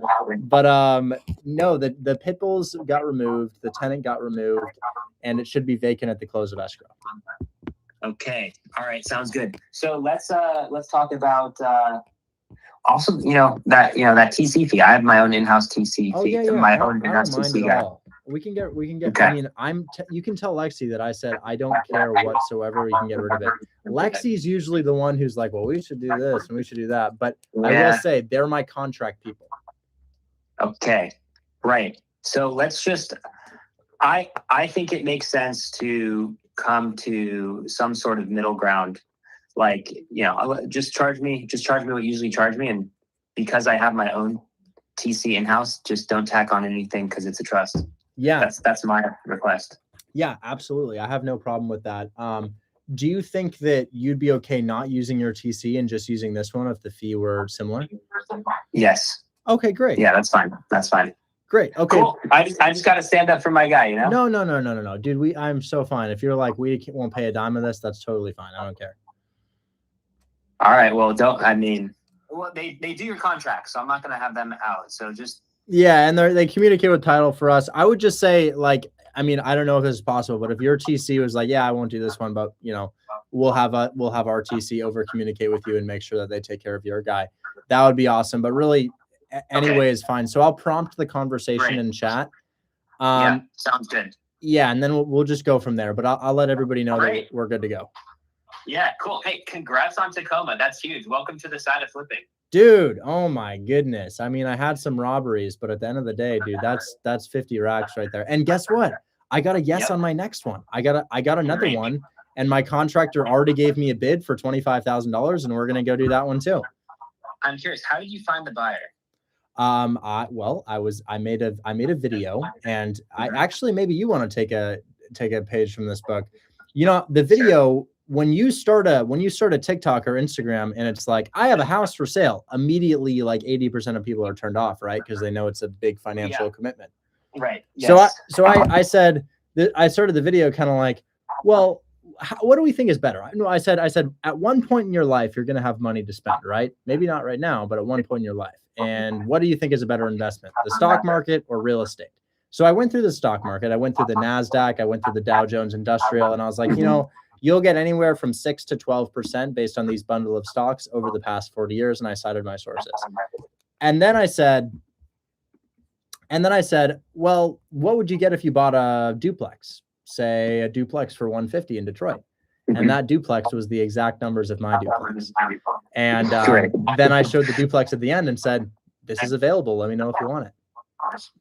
Sweet. I love to hear it. But that's not actually how I found my buyer. That was how I was planning to find my buyer. And I did film that video, and that will be posted. And that is probably how I will. But I offer one-on-ones. Like I do 30-minute one-on-ones via the link in my bio. And I met with a guy today who said that he's deploying a couple million into Detroit. And I was like, oh shit, I've got something for you, and I'll fix any issues if you find anything wrong with it. So I sold him my wholesale deal, and I also sold him my flip, and I made $57,000 between the two of them. Congratulations! I love to hear it. Cool. Well, we'll have to talk about that more. But all right, let's get this deal under wraps. My guy can send. How much is the EMD?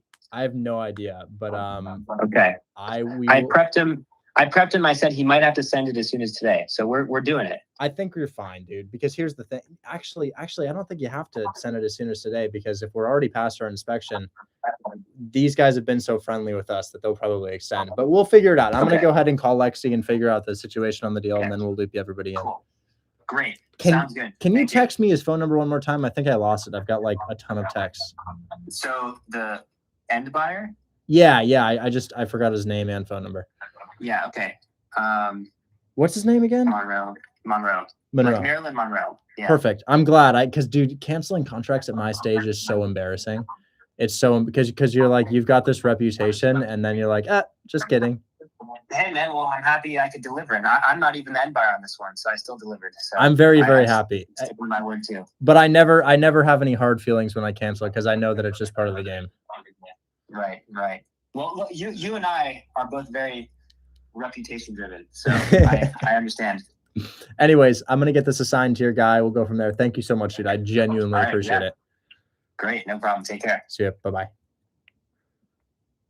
Call Lexi TC. Taylor, we'll talk in just a sec. I just sold the deal. 1 sec. Calling Lexi TC.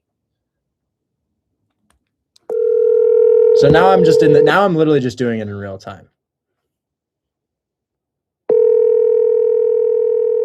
Now you're just seeing deals happen IRL. And then we're going to talk to Taylor, because Taylor's trajectory is what I want all of your trajectories to be. Taylor's in the money.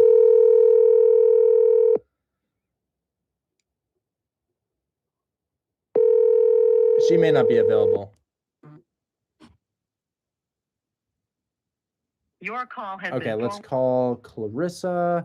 Clarissa is our next TC. I have 2 TCs. This is our stand-in TC when my other one's not available. Thank you for calling Grandin Taylor LLC. Yeah. Come on, I need a FaceTime audio here. FaceTime audio, Clarissa.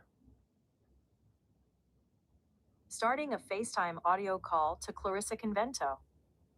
She's in the Philippines.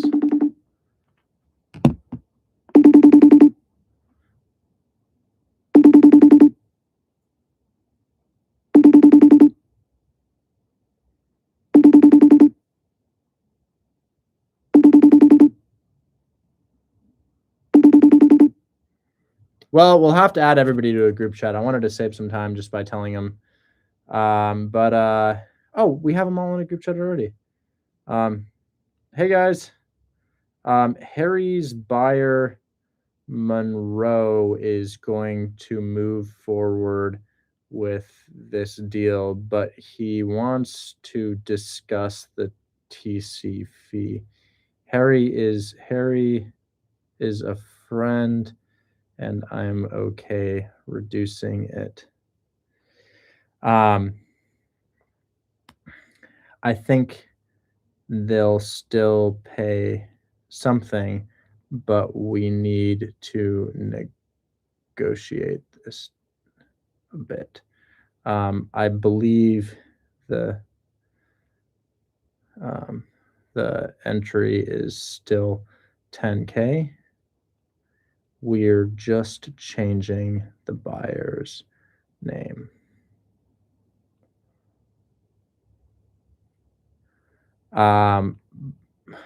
Hey, Monroe, can you please give us your LLC name and email plus your name for signature on the LLC?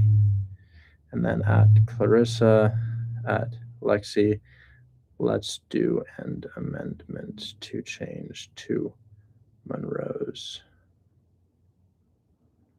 All right, and just like that, I now have 7 plus 5 plus 1, $13,000 in closing. I have 13K in closing, not including my fix and flip, and we are in the first 12 days of February. So it has only been 12 days into February. I have $13,000 in assignment fees closing. I have another $52,000 closing for a fix and flip. And then I also have another fix and flip on Sanford Street that I'm now going under contract for.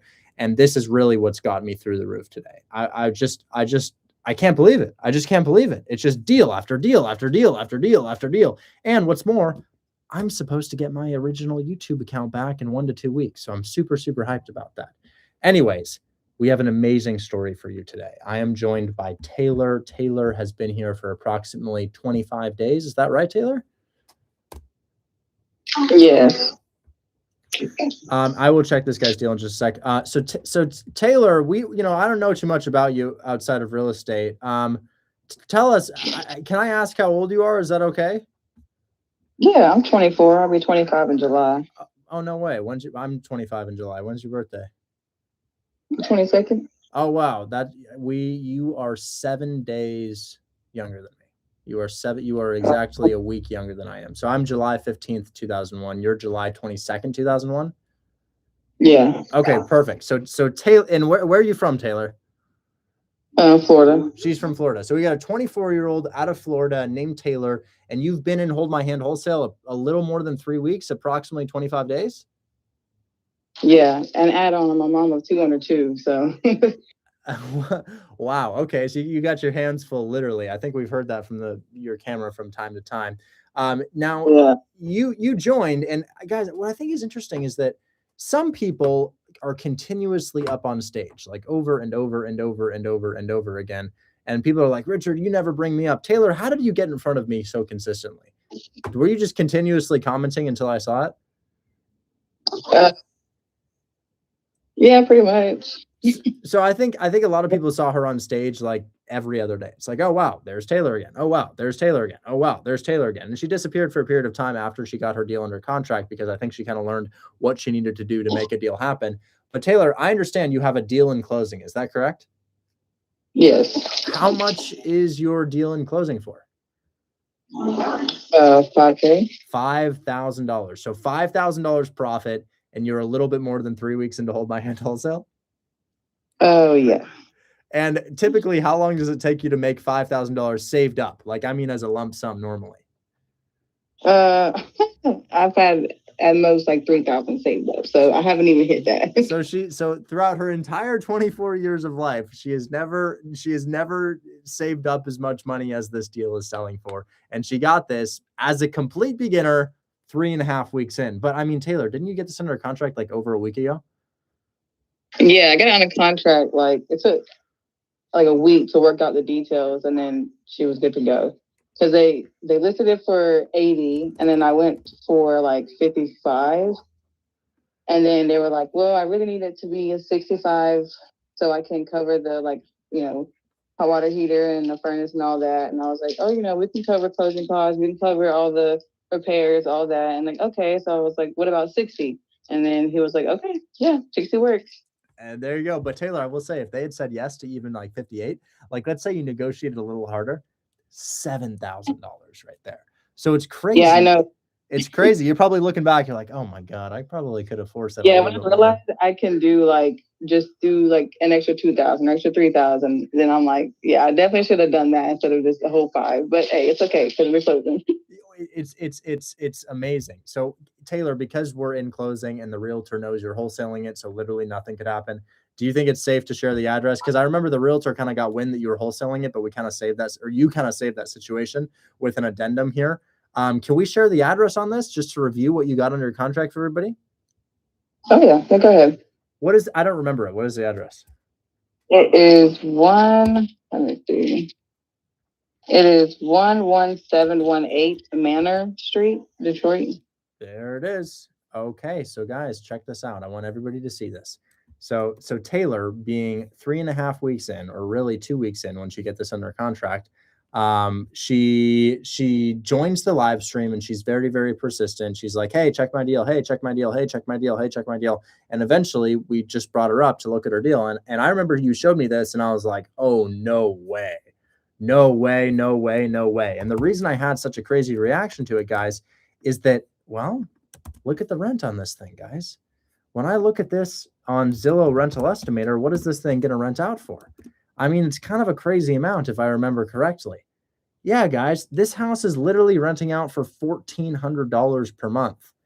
And you got this thing for $60K? Can you hear me? Uh-oh. Okay. Yeah, I can hear you. So you got this for $60,000? Yeah, 60. And guys, the house is listed for 80. That's not that hard.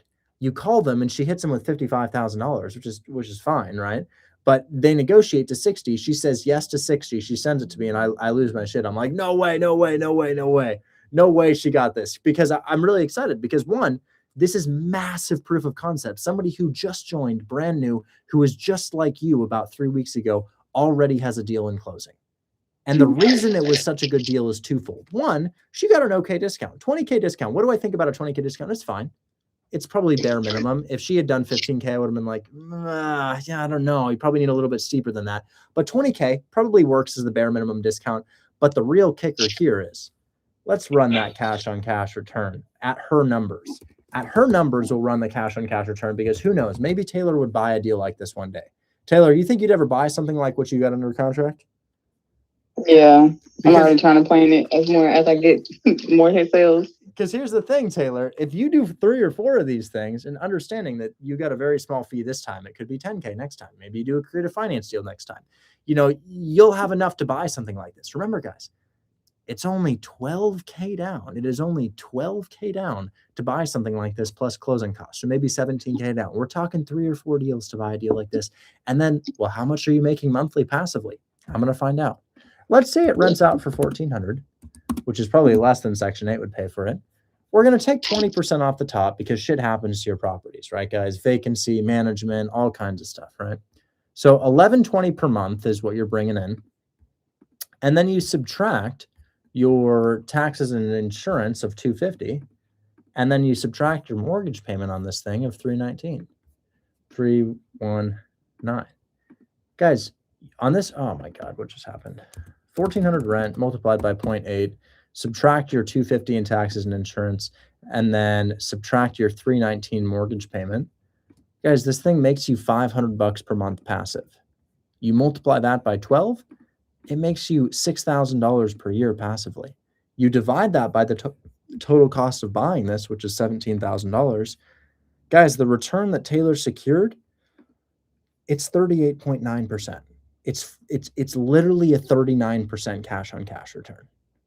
And if you're like, what does that mean? The stock market will do 8 to 10%. Do you understand that this literally 4 to 5x's the stock market, the deal that she found?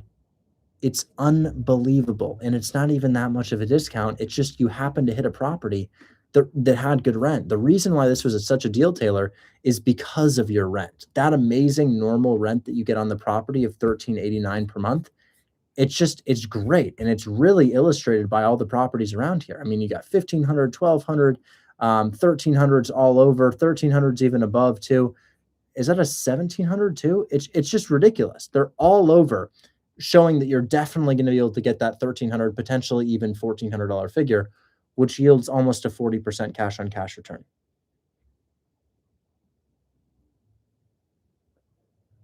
It's absolutely unfathomable. So Taylor, I think there's probably like 200 people here who want to be in your position. How did you do this? What does it take realistically? If somebody's listening to this right now and they want a $5,000 check within 3 weeks of learning, how does it happen? Like start to finish, what would you recommend to somebody who came to you?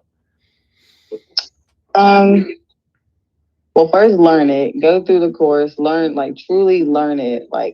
Don't watch nothing else but that. Just learn it, understand it, and I mean, just go through Zillow. Call. It's just being, dedicated to what you're trying to do. If you're trying to make that 5K, just do it. I mean, if I can do it walking around with 2 kids, you can do it sitting at a desk or whatever you're doing. I mean, really, you just gotta call, run your numbers, make sure you're using the right numbers and using everything right. And I mean, it's really easy. Just use the check. I use the shitty house pitch. So just running through kind of modern, using it how I know how to use it. And then, yeah, it worked. Guys, very simple. I wrote a script maybe a year ago. It's called the shitty house pitch. And it says, I'll go through it. I don't even know what it says. Hey, I'm calling about your listing on fill in the blank. I'm trying to get pre-qualified for a DSCR loan. My lender had some questions I couldn't answer. Is now a good time? Agent responds with whatever they say. Then it says, I saw it's been on the market for some time. Is there anything going on beyond what I can see from the photos? Or have you been under contract before? If so, what did the previous investor find? Is there anything going on from beyond what I can see from the photos? Agent responds. Then you say, my foreman told me that from the photos, it looks like insert a rehab figure. He didn't know about the other things you told me about, though. Do you think my rehab could be closer to add 10 to 15K? Get agent to agree to rehab figure. Awesome. This might actually work for us. I was putting ARV at insert the figure below and just essentially say, hey, my lender approved me at this price. My lender approved me at this price. And when you blame it on your lender, it's less personal. It's not like I need to be here. It's like my lender needs to be here. So when you're calling on an opportunity like this, guys, it's not so much that you're lowballing them because you need to lowball them. It's, hey, my lender pre-approved me here. Don't kill the messenger. This is just what my lender said I could do. I'm sorry for calling you if I've offended you. I just thought I'd tell you what my lender said he could offer on this property. We got the property inspected. And Taylor, what happened when we inspected the property? Were there any issues with it? Not that I know of. No, not that I know of. I've received the report, and I mean everything looked good. So it passed the inspection because I seem to remember this thing is like I asked in the chat today, is this thing going to close? And my team was like, yeah, it's going to close. Yeah, no, yeah. I mean, they got the inspection and everything was good. We just had to extend the closing because the buyers doing a DSCR loan. So guys, but other than that, everything's good. We got a mom of 2 kids, age 24, no real estate experience, and 2 weeks in, she locks up a deal for $60K. We sell that deal for $65K, $5,000 right there. And that's she's earning while she's learning. You know, she's probably learned a ton in this past month, but she's also getting paid to learn a ton in this past month. So it's just all around just exciting. But if you guys are curious what the address is so that y'all can look at the deal, it's this thing right here. And that wraps up our explanations, guys. So it was a 7K deal. No, it's actually a 5K deal. It's smaller than that. It's a 5K deal. But that wraps up our explanations, guys. To reiterate, we went over 3 types of deals today. We went over a mortgage takeover deal where we take over somebody else's debt. We went over I do take 40%, yes. We went over a seller finance deal. We went over a cash deal. And those are the 3 types of deals that I do to make money in real estate. So we are lying about our lenders. Yes, effectively, through and through. Let's not palm the ball here. Here's my pitch. Hey, I got approved at 60K. Can you present that to your client? Did you actually get approved at 60K? No. Crucify me for it. I've been using this for years. You absolutely were lying about our lenders. You call somebody, you say, hey, so you got a realtor house listed for 80K. You call them and say, hey, my lender pre-approved me at 60K. Did I actually qualify for a loan here? No. But that's just what the process is. So generally speaking, you qualify for a loan and you present your offer. Oh, no.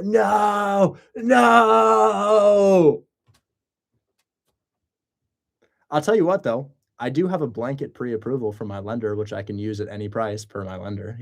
I got a lender who just essentially will buy anything I say go for because they trust me, and they gave me a blanket pre-approval for anything under the sun. But it is true. It is true. I am telling you to say that your lender pre-approved you at a price, and this is the price that we should present. Is that the truth? No, it's not. I'm not trying to lie to you, but at the same time, yeah, that's not exactly 100% true, but I just don't see that hurting anybody because the normal process in order to get taken seriously is my lender pre-approved me here, but did your lender really pre-approve you? No. And similarly, are we really doing an inspection period? No, not really. What's actually happening is that we're finding a buyer during the inspection period. Somebody's calling me and I don't know who it is. Sorry, I don't have this number saved. Anyways, I wouldn't say it's particularly harmful. My viewers increased when I admitted that. I just admitted that we're technically not telling the truth. But I don't think it's particularly harmful. Sorry, my lender pre-approved me here, but not really. Anyways, okay, those are our deals, and that's that. That's all I'm doing here. So anyways, I'm gonna actually put my buyer for Tacoma Street. Guys, I can't believe I sold Tacoma Street. I cannot believe it. You remember this duplex here? I got full ask $149,000 because of the cash on cash return. It's great. Lying and deception is great. What a chode. I'm sorry, I just don't feel it. Chat, what do you think? Is it particularly harmful to say my lender pre-approved me here so that you can blame your offer on your lender rather than yourself? Would a lender pre-approve you there? Yeah, sure. Why not? It cash flows. Like you call them and you're like, hey, my lender pre-approved me here. Can you present this to your client? And the reason you say that is because generally speaking, somebody will get pre-approved for a loan. And could you actually get pre-approved? Yeah, it's based on the cash flow of the house. So we're getting a guys, I just want you to remember we have a pedophile in the office right now and you're mad about me saying I got pre-approved by a lender. Come on, guys, focus your energy elsewhere. I mean, like, I'm not even trying to palm the ball. You're right. I didn't get pre-approved for a lender. Arrest me. Dog, we just found out that the entire political scene of the United States is run by people who do unspeakable things to children. So you're right. Yes. Is it the biggest issue in the world right now? No, it's just, I'm not particularly affected by it. So, okay. Who'd she sell the deal to? I don't know. One of my buyers. I don't know who it was. My buddy Joseph connected me with the buyer. I'm not really sure who the buyer was. Anyways.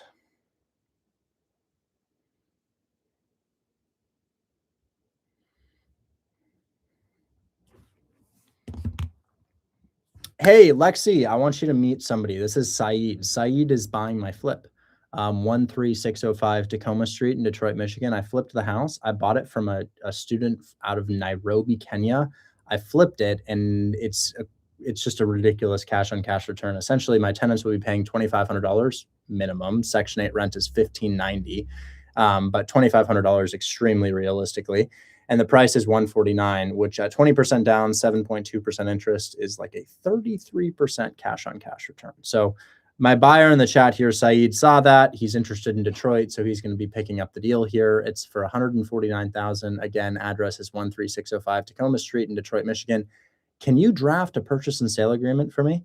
The LLC that owns it is Tacoma Street LLC, and Saeed will drop his information in the chat.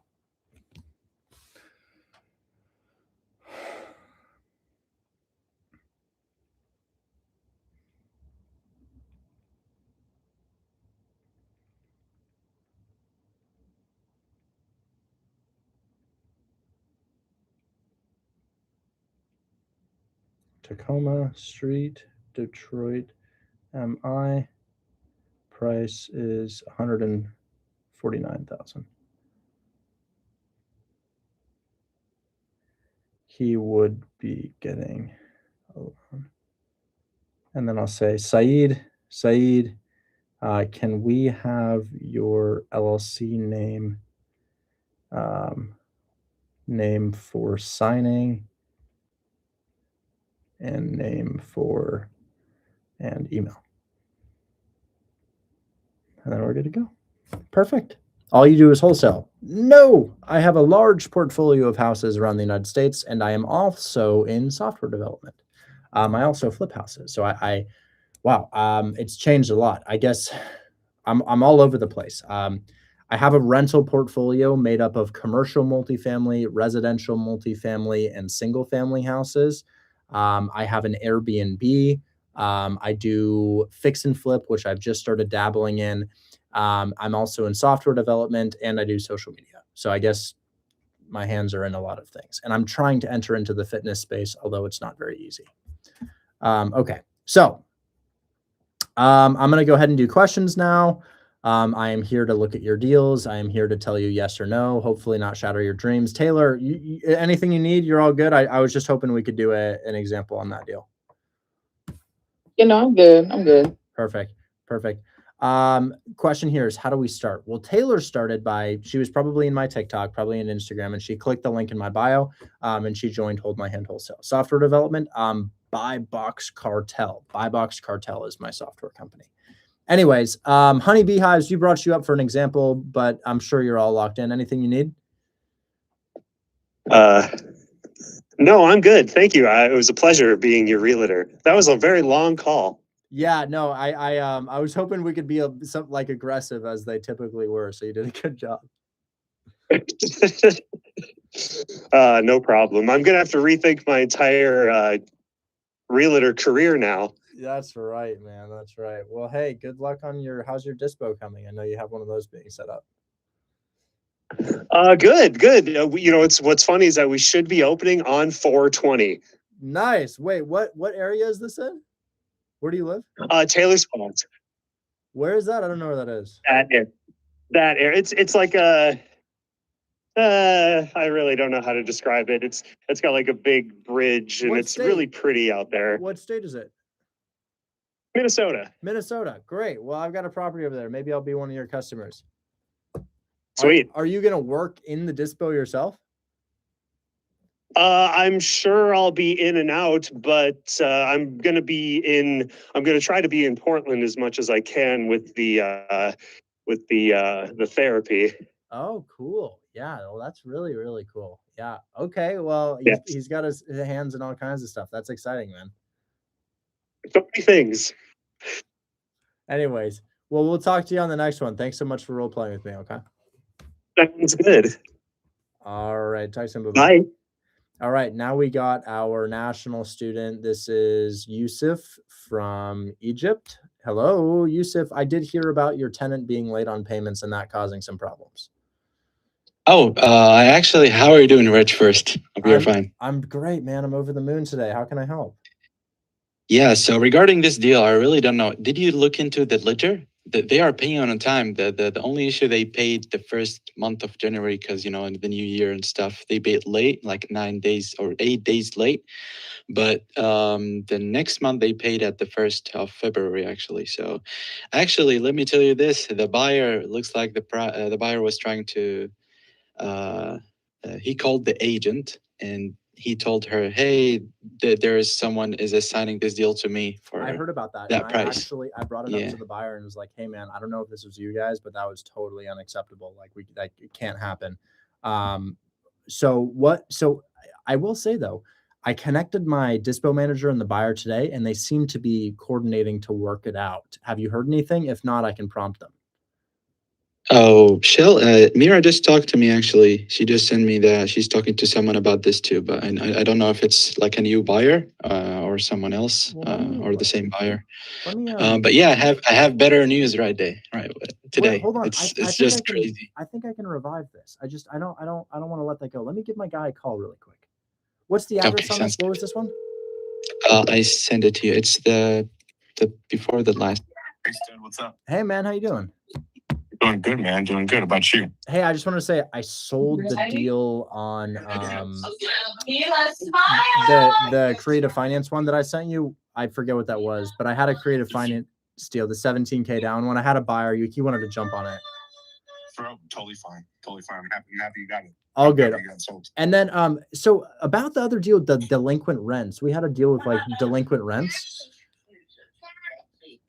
That was the Tacoma one? Yeah. So we have the ledger for rents, and it looks like one payment was a day late. So it's not like actually delinquent. So I kind of wanted to see if we could revisit that with your buyer, since it's not like that buyer. When I found out what he did, I was extremely pissed. I'm removing that deal from that buyer. That buyer is he's gonna have to go through some other hoops. Yeah. I give him a deal like did that. We find out that he actually did call? Was that him? I don't know. I haven't talked to him as of yet. But when I talked with the team about this guy, they're like, yeah, they say he's just very nitpicky on every little thing. I'm like, this deal is a big fucking win. Like, there was nothing for him to be nitpicky, especially if the rent was a day past. Get the fuck out of here with that.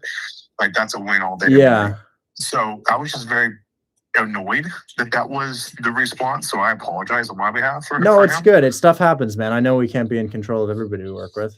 The one thing I definitely want to, I'm going to talk with Quaid about this, is we just need to dial in better communication and better tagging, because I feel like there's a lot of delays because some of the dispo managers have actually been emailing our clients as well. And like, our clients aren't aware that anybody's been emailing them. They really should kind of keep communications with us in Slack, so that way we can update clients on what's going on, if there's negotiations, if there's seller credit, right? And on top of that, some of the contracts these wholesaler guys have, your students, are absolute garbage, bro. Like in the sense where they, let me give an example. They say it's a cash deal that's going to close in 7 days, and the earnest money they put up, they lose immediately, and they're liable for everything else. No. The way that we coach it, I think what it is that we have a $20 entry into the community. So man, I got 12-year-olds doing this sometimes. So I think what it is they don't know that EMD should be submitted after a 7-day inspection period. Yeah. I figured as much. And what I was just telling Quaid is, listen, these agreements need to come to us, the company, first, so that way we can look them over to make sure everything's checked off. Right. Because most of these deals are most likely going to be DSCR. So they need to be formatted for a DSCR, like extended closing, 7-day due diligence inspection period, right? Earnest money goes in and goes hard after due diligence is over. Totally. Right? Then we are allowed for financing closes. So, and I get it. These guys are trying to collect the money as quick as possible. Shit, if I was fucking 15 years old, I'd be doing the same damn thing too, you know? Yeah. Um, I can coach them. I wish I could wrangle everybody and make sure that they do exactly what we're supposed to. We'll try to put a filter on our end. We'll put a filter on our back end where we're kind of reviewing the contract. Yeah, review the contract. You know what we want, right? Obviously, these are DSCR loans, 20% down, due diligence time, earnest money. We don't need that long to do due diligence because we have a great contractor in Detroit at least. Yeah. Now, if it's in Ohio or Alabama or Georgia, maybe like 7-10 days. Sure. I'd say at most. Sure. It's pretty typical. But all that, I think we're like, and this is why I didn't want to step on the gas yet. I want to find out where there were holes in this, right? Totally. And so now that we're seeing some of this, we can build a better filter process, build a better flow process, and make sure everybody's buying quicker. Yes. Right. And so this is the temperament we're kind of learning with the clients that we have coming on board. So again, very happy all around still. And good. I want to move the deals as much as possible. Oh, and then also this 15 property deal. Where the guy commented in our text thread that, hey, this is actually he's getting already antsy. turnkey. He's getting antsy. Well, I know he's getting antsy, and I'm okay with listen, this is your deal. Go and send it somewhere else if you want to. Like, we're not locking it up. But I didn't know that was turnkey. I didn't know that there wasn't gonna be any rehab costs. I didn't know that the seller was going through heart surgery. Right. There's a lot of things that he should have, I guess, provided us to market it to our clients. That way they can look at this like, okay, this is a home run deal. I like the deal, by the way, before I even found out all that information. But when my clients are looking at it, they're looking at it as like, okay, well, how much money do I need to put in these other 5 properties that are vacant, right? Why are all the rents, way below the market rent? In which, again, it's just, we told them it's an older owner and they're lazy because they just haven't bumped the rents up, and that's that. So it's a great value add. But there was a lot of unanswered questions about the For deal sure. Overall, that if the assigner had kind of gift wrapped this appropriately, then he can make his $100K assignment fee. How old is this wholesaler anyways? Is he a younger guy? Because it seems like it's a young guy. I think he's 22, but man, you would not believe how much this guy has made wholesaling. I'm looking at a check on my desk right now from him. It's $102,500 in a single deal. Jesus Christ. Okay. I know. So he's everything I said then. Well, I think it was just a communication thing because he told me about the deal and I told you. And I initially, you're kind of protective over buyers because you don't know if people will circumnavigate you. So I just connected you guys because I was like, whatever. I want him to share the details as accurately as possible. So I think there was kind of a delay there. But I have a management team, and my management team manages my dispositions managers and can put SOPs in place. And an SOP can be contract is to be reviewed and have these DSCR specifications prior to being sent. So I can schedule a meeting with them and make sure that contract review is happening. Let's do that. Let's do that with my team, Quaid and whatnot, because I like to have Quaid on the call as well. We can kind of go over that because I think that's the cherry on top of this whole program. Because what you have is absolutely tits up for us. It's perfect for us on what we're providing our current clients, right? Yeah. And so I want to nurture the fuck out of this and make it work for all of us. So that being said, I said, I guess let's look at like maybe tomorrow we figure out a time where we can do a call with my team and your guys, and then we can dial in proper SOPs for everything going forward, because I can already see it right now. The headaches now that have happened is clients are getting emails from your dispo managers on these deals. And then they're getting crisscrossed with, is this, who's the realtor? Who's the wholesaler? Why am I being asked to pay the wholesaler their fee up front out of my own pocket when it could be factored into the closing? Like, there's just a lot of, like on this deal, on this Tacoma Street deal, I guess Trey was the buyer. It was our buyer. And Trey said that the wholesaler was asking him to pay him his $5K fee at the day of closing, out of his own pocket. We just need to iron out some of I think we just need to hop on a meeting with. Just little things. Again, it's fine. I want the problems to happen now, so that way we can iron them out and fix them going forward. Right? Feasible, super feasible. And I haven't even put out a big announcement to step on the gas here. They're just coming. They're just beautiful. They're coming quickly because they replicate what they see me do. So yeah, I'm gonna set up a meeting. Maybe I can do that tomorrow with my team. Awesome. Because I'm live right now, outline some of the things we talked about in a text, like that you guys are running into, and we can revisit those to iron them out a little bit more. So wait, did your whole team just hear our conversation on live? Only about 600 people. I fucking love it. Well, It's good on, content, man. It's good content. It's always good content. And listen, I'm happy to add to it. So, if I can help you win, it's helping me win. It's a fucking win for everybody. So let's do it, and I'll follow up with you later on. All right. Text me a little a little outline here so I don't forget, because I'm gonna look at a million deals in between them. And 100%. And then the reason I was calling was the that deal, Tacoma. It's still a great deal. I wonder if there's anybody else in your team who'd be interested. Yeah, so we're going to share it with a couple other clients right now, but I just wanted to get with Shell to make sure that they got an extension on the closing for that, and obviously extend due diligence, because we're really going to have to start all over again now with a new client, right? Because I don't think we didn't have anybody walk through it yet. We do have the rent ledgers, which is great, and we have a long-term tenant, which is great. Those are all winning formulas, but these clients they like to do proper, right? I just had a client today. He bought 8 single-family properties in Detroit for $530,000, fully rented, by the way. So it's a fucking win. And this guy's wanting to buy 20, 30 more homes that are built just like these. So I sent him your duplex as well to see. I sent him and a couple of the guys your duplex. Real quick, did you say your duplex is rented or is not rented currently? I have a number of people who are interested in renting it for between $1,250 and $1,350 per month. I just have to vet them and get them into the property.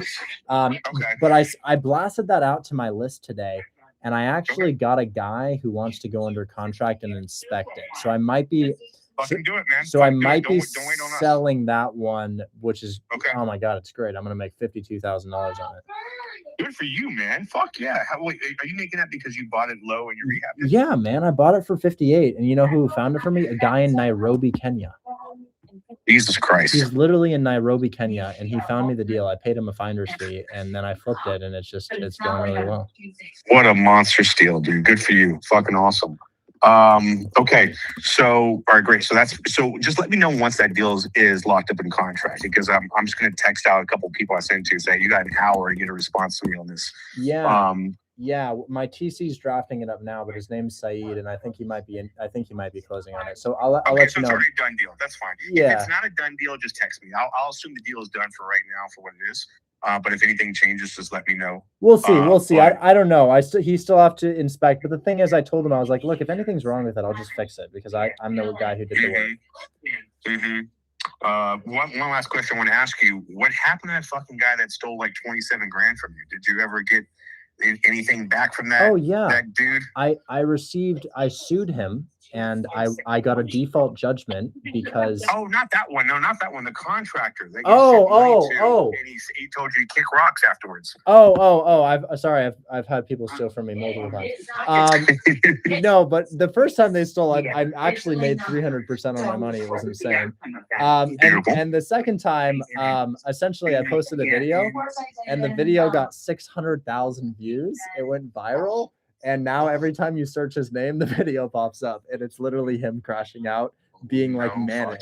So he's not getting business anymore. Good for you, dude. But also the thing is, he stole the money I got on my hard money loan, so it wasn't really my money. And what I did is I sub-2'd the deal to my buddy.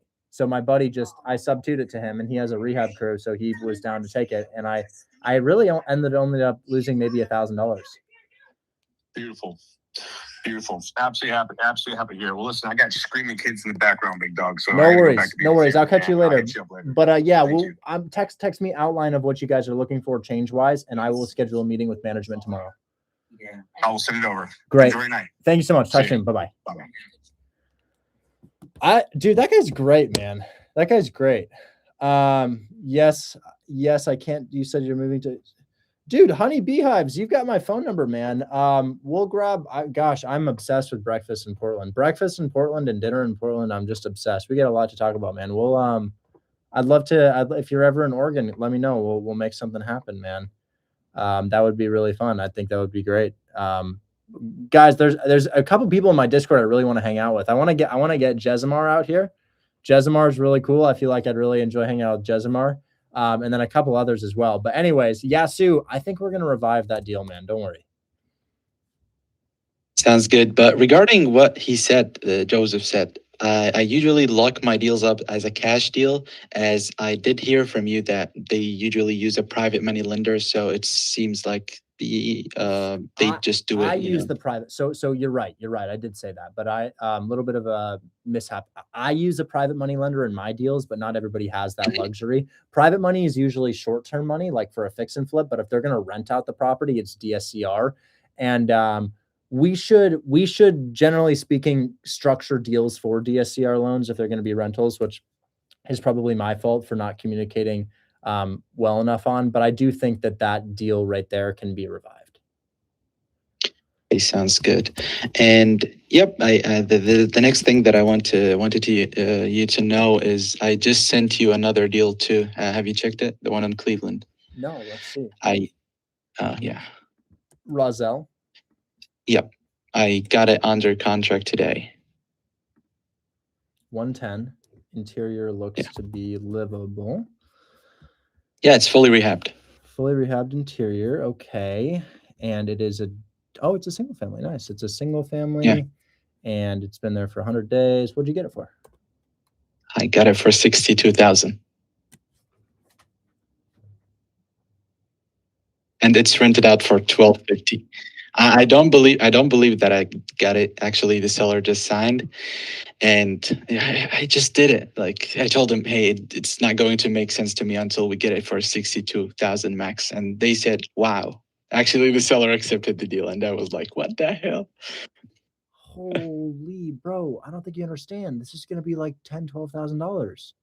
This is way bigger than your other deals. That's way bigger, and I don't even have to send it to Joseph. Everybody's going to freak out. All of my buyers are going to freak out when they see this. That's insane. That's actually crazy. I say we price this at 75. That's 8 plus 5. Yeah, that's $13,000, dude. That's a big cash deal. Sometimes cash deals can rip fat checks. Let me just call Harry really quickly. This is under contract. I can send it to Harry. Yep, it's under contract. Holy, an active tenant in place too? Yep, they are paying $1,250, but they are cash tenants. That's so crazy. Let me just get Harry's, because I know it's insane, but Harry might have a buyer for us. No, Ryan Garcia, I'm not messaging you. That's a spam account. That's fake.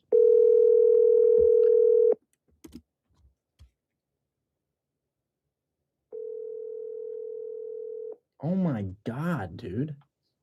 Yo. Hello. Dude, guess what? Yeah, what's going on? Look what I just texted you. Okay. I know this is not your buy box, and I'm not pitching this to you to buy. I feel like you've got to know a buyer. Dude, I hate the zip code. Okay, regardless, guess what the student contracted this for? Ooh, well, it's listed for 110. Did they get it sub 50?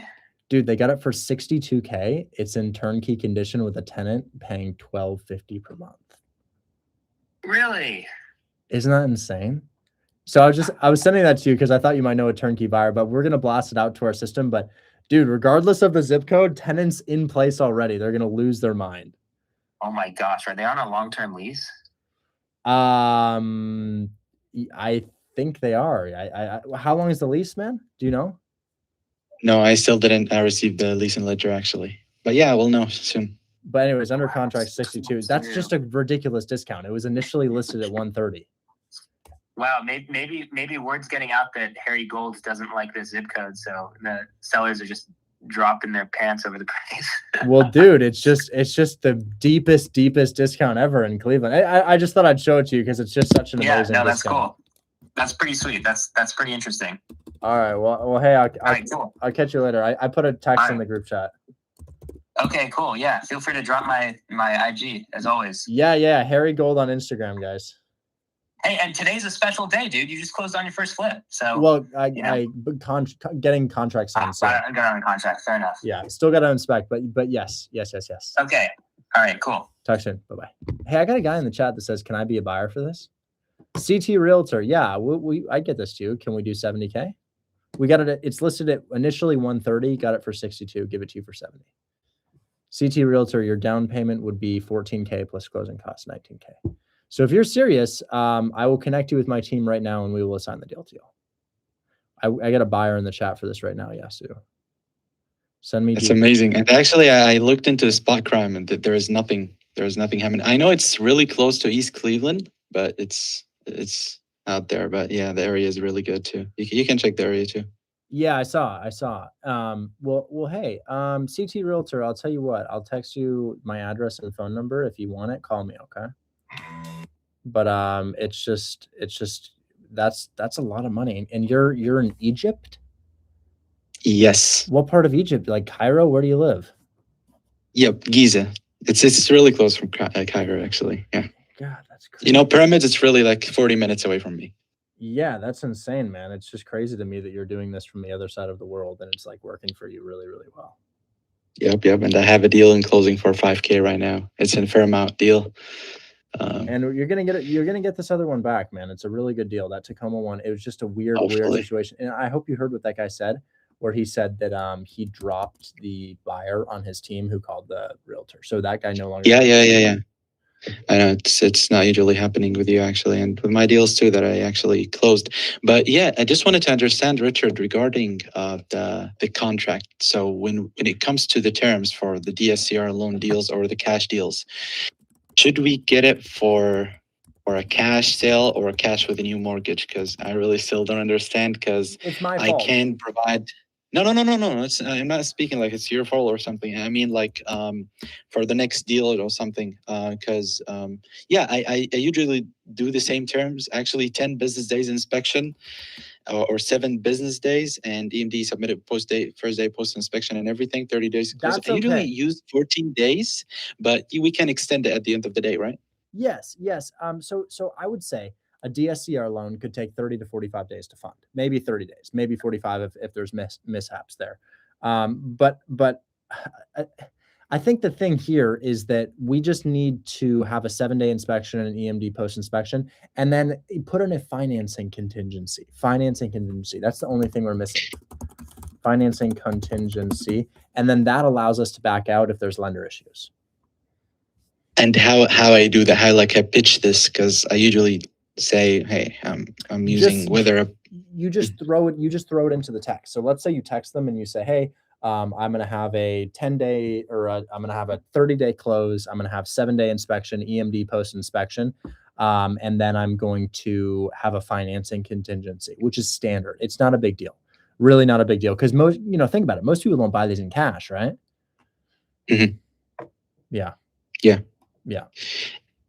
Anyways, but dude, that's a great deal. I think that you're definitely gonna be able to get that. You say the tenant's paying $1,200? Yeah, $1,250 actually, and most likely they're on a year-to-year lease because they didn't tell us that they actually can leave or something. So most likely they are on year-to-year lease. I got a buyer who wants it right now. Let me give him a call. Sounds good. God, we're rocking and rolling today. Hello, this is Christian. Hey, Christian, Richard here. How you doing? Hey, Richard, I'm good. How are you? Doing well. Is that a deal that interests you? Yeah, I'm taking a look at the pictures now. It looks good.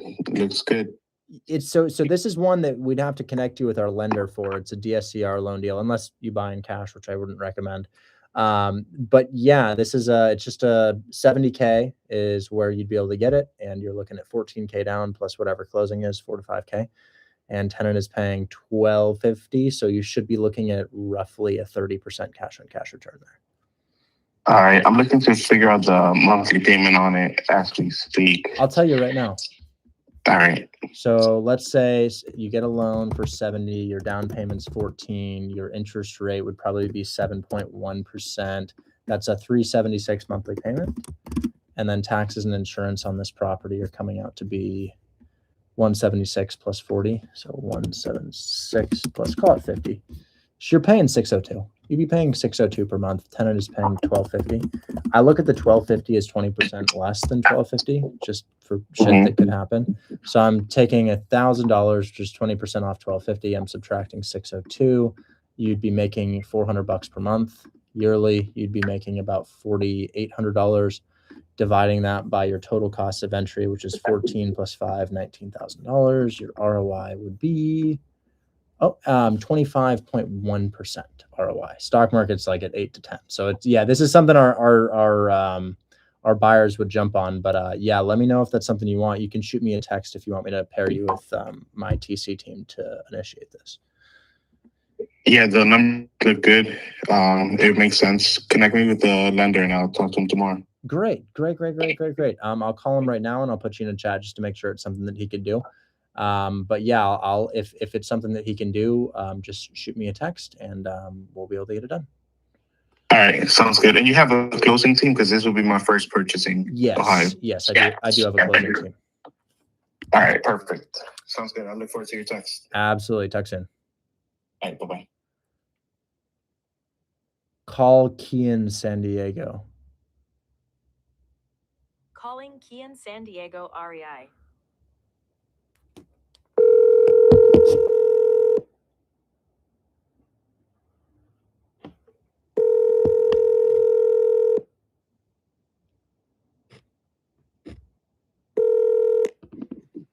Hello. Hey man, how you doing? Good. I got a guy who wants to buy one of my deals, but he doesn't have a DSCR lender. Is that something you do? I think it is. That is something I do. Can I connect you with him right now to see what his qualification would look like? Yeah. Are you saying like merge a phone call or No. Text group chat. Yep, that works. Okay. Yeah, great. I might be funneling a lot more people towards you because I'm doing a lot of turnkey rentals right now. Yeah, turnkey rentals are the best, man. Perfect. Thanks. I'm going to pair you with him right now. And yeah, I think his name is Christian, but we'll go from there. Cool. Sounds perfect. Thanks, man. Talk soon. Bye-bye. Dog, you might have just made $8,000. I don't know what's going to happen here.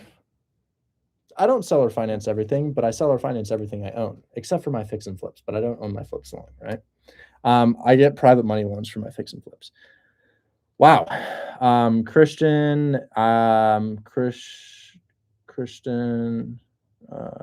Cleveland. All right. Yasu, can I get your phone number in my DMs so that I can I'll send it to you right now. Mike, absolutely yes. We're just in development for that. Mike, that's a go. So Yasu is going to go ahead and give me his phone number. Gosh, we're on a roll today, guys. Isn't this insane? Today is absolutely insane. I told my editor before this, I was like, yo, we're going to have a crazy day today. Text Andrew Discord Wicker. I would try to clip past 15 minutes. I just sold a guy's deal live and placed him with lending. Do you want to change it? Done. Okay. Oh my gosh, my head is spinning. Okay, so Yasu. Got your phone number. Boom. There. Lexi. And then we need Christian buyer. And then we need the lender. Lexi. And then we need Christian. Oh, that's my.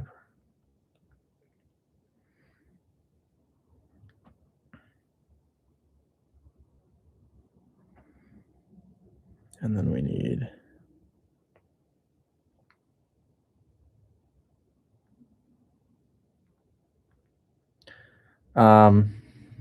Okay, so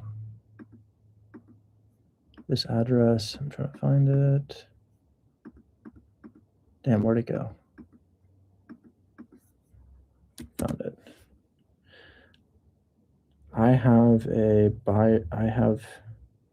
a student with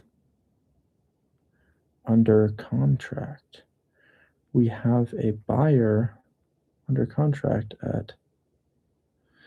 we have a buyer for that at 70K in the chat with us. He needs to get a DSCR loan for the deal. And I have Kian in the chat to pre-qualify him. Kian originates DSCR loans. Lexi, this is a pending deal, parentheses, we have it under contract now, but I don't know if buyer will pull the trigger on this. I'm just connecting all parties to get started. And then Yasu, still submit this because this guy might not buy. You know, I don't know who this guy is. He's not in my network. I don't know how serious he is. Got you for sure. I will. The only issue is the realtor is not in the office right now, so they still didn't send me the fully signed one. They told me that they signed actually, but they have to go to the office first and send me the fully signed contract. Great. Well, that's just a start right there. We haven't even marketed it, but initial interest on TikTok right there. And then I'm going to say, Christian, this is the lender. Christian, your lender is Kian. His number is, and he's in this chat. All right. I have to move on. Is that okay? Sure. Yeah. So for this deal, it's termed as a cash deal. So there will not be like any issue regarding that, right? They're gonna get a loan. Oh, sure. So private money lender, as what you usually do. So no, it's not me. It's who's the buyer. It's Christian. Christian's getting a DSCR loan, so there'll be, but it'll probably be fine. You know. But from now on, you add a financing contingency to your deals if possible. I need to understand this more, but maybe we can do it later, because I really don't understand it when it comes to the financial contingency. So I'll explain it really quick. So if you buy a house in cash, nobody is qualifying you. It's cash, right? But if you buy a house with a loan, the lender qualifies you, right? But if the lender says no, you don't do the deal. A financing contingency gives you the right to back out just in case the lender says no. And it also puts the realtor in understanding that the closing is going to be extended given the lender. Got you. And for that, would they require like a pre-approval letter? Because I don't know how to provide that as one from Egypt. No, and if they do, text me. I have one. I have a pre-approval letter, like a blanket pre-approval that I can send you. You'll be totally fine. And then also, if you ever need a pre-approval, this guy Kian, text him. I put you in a group chat. Kian's in there. He's a legitimate lender, and say, hey, I'm a wholesaler with Richard's team. I'm locking up deals left and right. Can I get a blanket pre-approval? He might say yes to that, but if he says no, I've got more. Sounds good. That would be like really helpful. Thank you, Richard. But a lot of the time they're not going to ask. Like just a lot of the time, dude, I say financing contingency and they never ask. Okay, sounds good. That would be amazing. Thank you, man. Really appreciate it. Yeah. Hopefully we can close more. Great job, man. You're killing it, dude. Thank you, man. Appreciate it. Talk soon. Really quickly, I got to send a message here.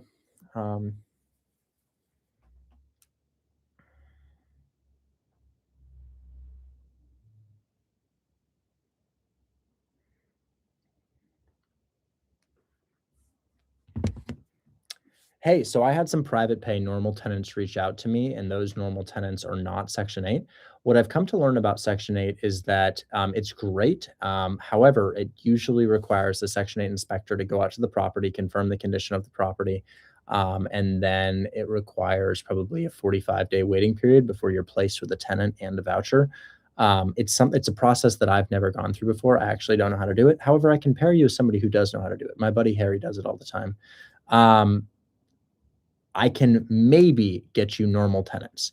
They've offered $1,250. So my contractor told me that he's had a number of people in his network say, hey, I want to rent this property. Hey, I want to rent this property. Hey, I want to rent this property. Those are the people who I might be able to get to rent the property. But as far as Section 8, I don't have the expertise necessary to place a Section 8 tenant for you.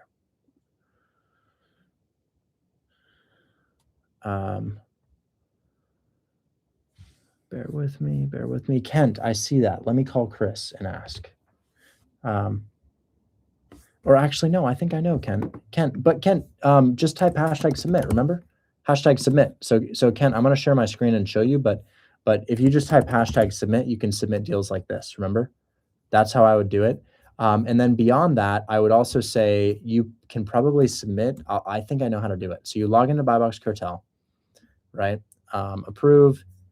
And then if you go here to your control panel, Kent, control panel. So you click right here, control panel, and then that's exactly how you can do it. So you can go to your pipeline, and then you can click,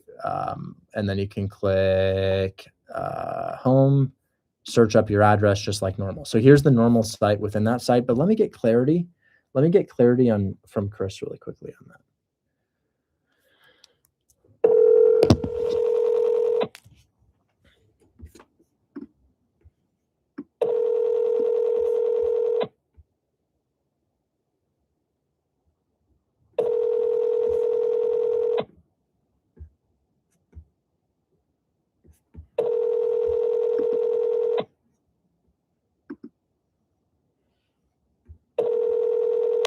Hey, it's Chris.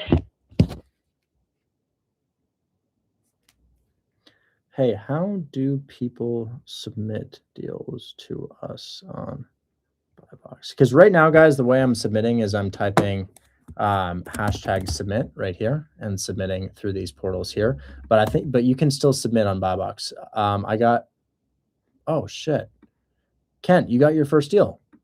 That's what I'm talking about, dude. We're gonna have to literally throw a party. Kent, we're gonna have to throw a party if that's the case. Because 0% interest multifamily, Kent, it always sells, man. Maybe second one, dude. Kent, I'm so hyped for you. You're feeling the energy, feeling the energy, feeling the energy. Pam's also got a big one in closing too. But that's hyped. Glad to have you back, man. Also, Yasu, I upgraded you to community helper, because you're just crushing it, man. And I really appreciate all of the effort that you're putting in. And I don't know if you're still with us, but your name should be green now because we appreciate you, man. You've been absolutely crushing it. I don't know, there's something in that water. He's just crushing it left and right. Anyways, Saeed, are you the guy I was talking with earlier, or is this a different Saeed? No, that's a different Saeed. Okay, sorry. I was talking to another Saeed here. Hey, how you doing? It's good, man. I'm doing well. What can I help you out with? So I actually sent you a deal. I'm not sure if it's a great deal. I think it has a good cash on cash, but I would want you to have a look at it if you can. Yes. Okay, St. Louis, Missouri. So step one, cash deal or creative finance deal? It's a cash deal. Step one is to assess. So we just need to assess the violence in the area, like shooting wise. And I would say 4 people have been killed here this week. And that is one thing that buyers are going to look at. So this is, that's a little scary. All of those are past 4 days. Those are past 4 days. And yeah, that's one thing. That is one thing that buyers would be scared of. I'm going to read out the dates here. Shooting on February 9th, shooting on February 9th, shooting on February 10th, shooting on February 5th, shooting on February 10th, shooting on February 7th, shooting on February 3rd, shooting on February 9th. So in the past week, this is a very, very scary area. Bullets fly left and right through this area on a weekly basis. So that's one thing I will say. But let's go ahead and assess the cash on cash return. Generally speaking, guys, when there's a lot of crime in an area, it's not that it's not a deal, it's that it needs to be creative finance. People will take a risk on a location if it's creative finance. But yeah, this is like the Wild West, man. This is a really scary area in the United States, but it's not a problem. It's just is harder for people to buy a deal if it's they've boarded the doors shut too. Oh my God, look at this. This is one of the rooms right here. Look at the boards on the doors. This is yeah, that's telling about the area, those boards that you have on both of those doors. But anyways, that's the first piece of feedback that I have on a deal like this. Second piece of feedback is the discount. How far did you get it below list? I'm somewhere between 85K. Yeah, 87. It's a fine discount. I think in cash, it's going to be challenging with those shooting. And I know your cash on cash will be crazy. You'll have a crazy cash on cash return, but that is only one part of the equation on a deal like this. I would say that It's going to be a little harder. It's hard to do anything in cash. So I would probably want to get this closer to 70,000 if I were doing a cash deal on this. And the reason I'd want it closer to 70 is because Okay. of all the shooting. It's not about the cash on cash. I know your return is crazy. It's just we need it to be steeper discounted so that people aren't as afraid of the area. But honestly, if you could get this with creative finance, that would be perfect, man. That would be perfect. Okay. That's good. Somebody says, what about Houston, Texas? Houston's awesome, man. I own in Houston and my house rented out in less than a month. I have a property on Clifton Hill in Houston, and I wouldn't say it's one of my favorite properties, but it's been great for me. It's not one of the ones that I sold. And I recently offloaded 3 of my houses, and I did that because they weren't renting. So anyways, Houston is not one of those places. But Saeed, I'll catch you on the next one, okay? Sounds good. Do you want to go through cash and cash just in case? Oh, I know it's going to be high as hell. It's a multifamily for 85K. Okay. It's going to be like 30%. Yeah. But it's not really Okay. part of what we're thinking here. It's more so the area, and Fair then enough. yeah. Sounds good. Thank you. Appreciate your Talk time. soon. Bye-bye. Hello. You said, hey, tell me what's wrong with my deal. I'm here to check out your deal. Richard, you are killing it today. I know. What is happening? Something's in the water. I DM'd you the address. I have this property under contract. I don't really mind if we show it on stream. I can tell you what's going on I'm- with it. I looked at your numbers. Chat, the rent. Not enough discount, right? No, it's not the discount. It's the price point. Rent of $1,200 correlates to which price point? What do we think? A buyer would want to pay, given $1,200 rent, a buyer would want to pay. Yes, that's right. Cruise 70K, yard 65K, 70, 75. So you got a good discount, nice discount, price point issue. So your rent has a correlation between what buyers are willing to pay. Yesterday, I had a guy who was like, we were negotiating with him, 7-property portfolio in Birmingham. And he was like, hey, they're for 110,000 and the tenants are paying 1,200. And I'm like, oh man, 1,200 means that my buyers will probably pay 65, 70K. So it's more so not about your discount. It's about the price point. If you got that discount on a house listed for 80 or 90K, perfect. The only problem is your cash on cash return is low with a buyer paying 85 and rent being 1,200. Remember, if Section 8 is 1,400 and normal rent is 1,200, Section 8 kind of lies about their rent, so it's probably closer to $1,250, $1,300. And I'll run cash on cash return with you to kind of show you what we're looking at here. Let's say you got it for 80, right? Mm-hmm. Buyer pays $85,000. So buyer's down payment is what? 17. That's right. $17,000. Interest rate, probably somewhere around here. $456 monthly payments. Let's add $250 for tax and insurance, which is kind of just a blanket safe number. And then we're looking at $706 monthly payments. And then we're looking at $1,200 rent multiplied by 0.8, $960, subtracting your payments of $706 from $960. You're bringing in $254 monthly. Multiply that by 12. You're bringing in $3,048 yearly. Divide that by 17 plus 5 is $22,000. You're looking at a 13.8% cash on cash return. But even so, let's run it with 1,300 rent.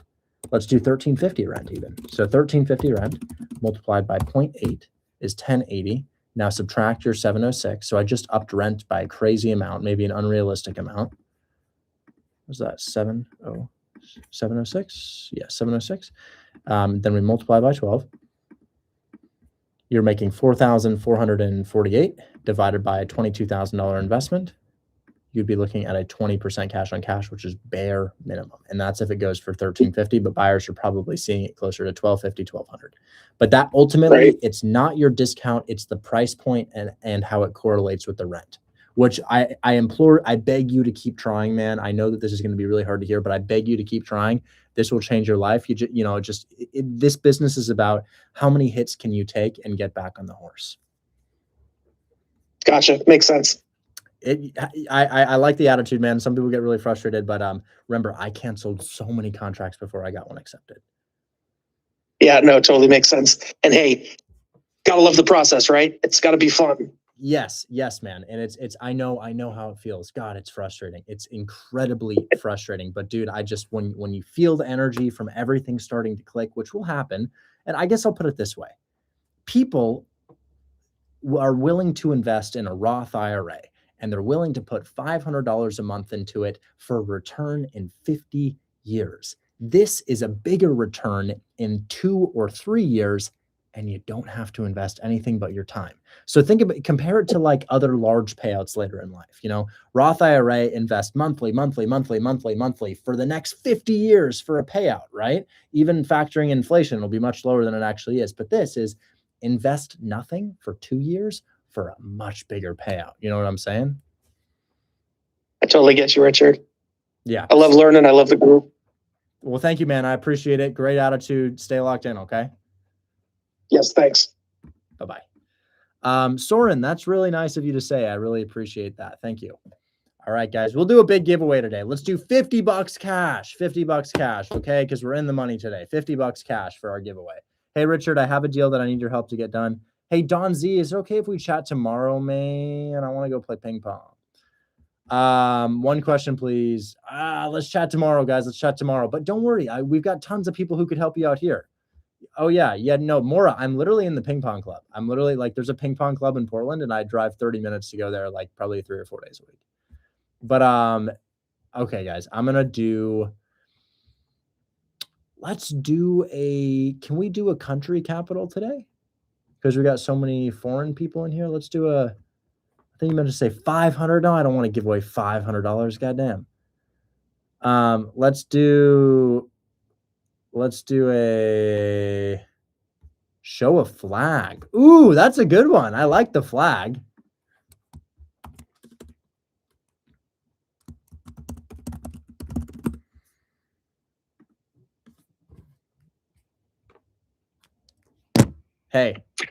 Hey, sorry about that. I was cooking something. So how do they submit deals? Same way they always do. If you go to the account in the upper right-hand corner, you click on your account, like your name, and then it says control panel. You click control panel, and from there, everything looks the same. They submit things the same way. They have all the same features. Do you think two things that people are asking is, one, buy boxes tab, if that's going to come back. Apparently they really coming back in, I think, 2 days. We had to do a big update with it because you'd go to the buy boxes page for RV, and the numbers were just like obviously stupid. And so we've been cleaning that up, and then we're going to like drop it again. Okay, no worries. And then second thing, can we put in a submission portal into Buy Box Cartel that says submit? Because dude, I looked at it and I wanted to tell people how to submit, and I was like, because now, dude, it's super buried.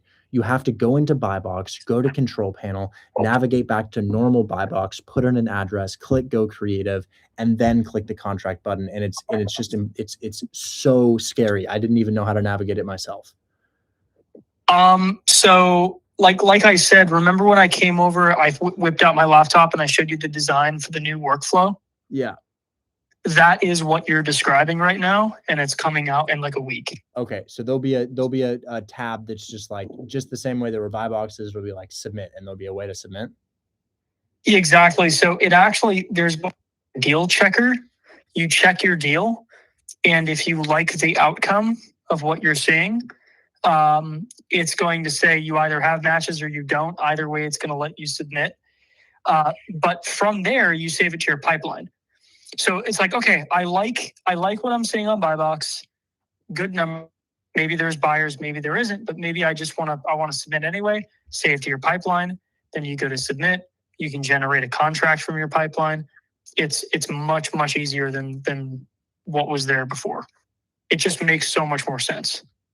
Huh. Okay. Perfect. That's all. Yeah. That's all. Coming soon. But we do have quite a few little annoying bugs with the drop, so we're just trying to fix those. No worries.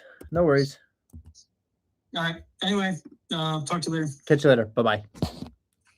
Okay, new type of giveaway today, guys. $50 cash. But the way that we are going to do it today is I'm going to drop a flag in the chat, and you are going to tell me what country flag it is. And I am still looking to identify a flag. I'm looking to identify a flag, and I think I found the flag that I'd like to use. I'm going to drop a picture of a flag in the chat, and I'm going to need y'all to tell me which flag it is. Okay?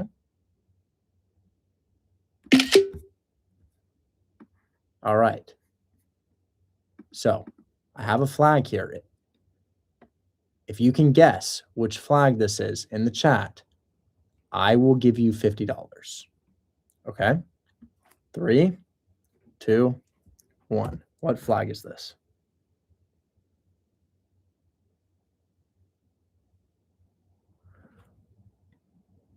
Oh, we're lost. We're lost and confused, guys. Asia. It's an Asian flag. Asian flag.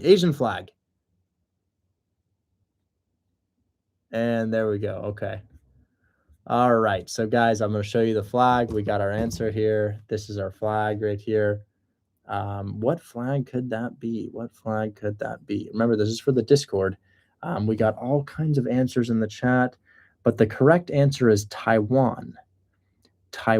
So we are looking for Taiwan. Yemen, Cambodia, close. Puerto Rico, Bangladesh, Croatia, Taiwan. And there's our winner right there. That's our winner. That's Taiwan for $50 cash. There we go. Aaron, what's going on, man?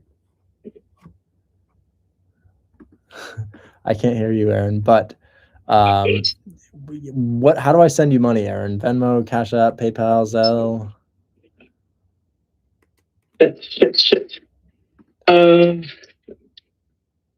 We can hear you. You can? Yeah. Oh my gosh. I was like, oh my gosh. Okay, cool. Let me message you Venmo. That's so funny. Yeah, guys, you can book me for a one-on-one.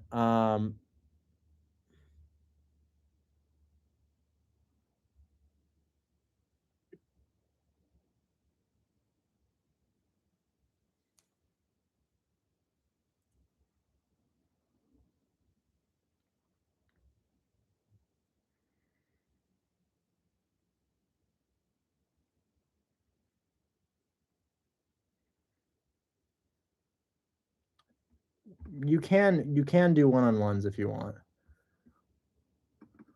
Anyways, he's gonna go ahead and send me his Venmo, and we're gonna go ahead and get him paid. Richard, I think I have your old phone number. I think you changed it. No, I didn't change my phone number. Oh, sweet. All right, cool. Let me look at my phone real quick. See if I still have your number. I'm worried that I'll lose my book of business if I change my phone number. Shit, I don't have time.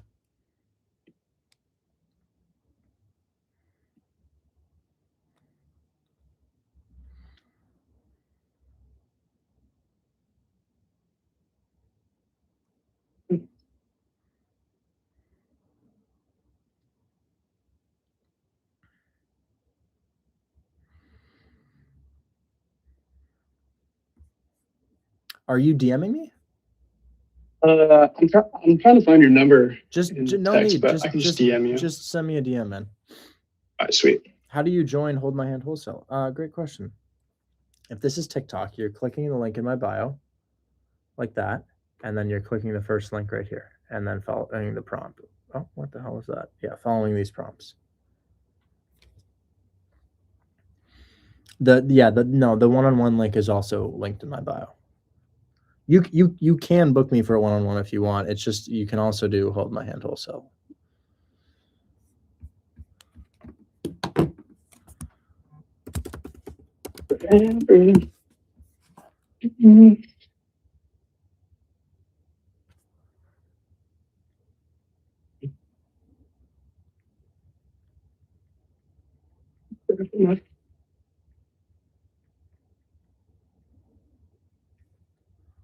Okay.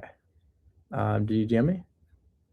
Not yet. I am looking for my phone. Is that right if I message you a little later? Yeah, but I'm gonna forget. I don't want to forget, man. All you have to do is double click on my name and click message, and then you can send me your Venmo. Okay, sweet. And then if you don't know what your username is on Venmo, I think it's probably tied to your phone number. Oh, okay, perfect.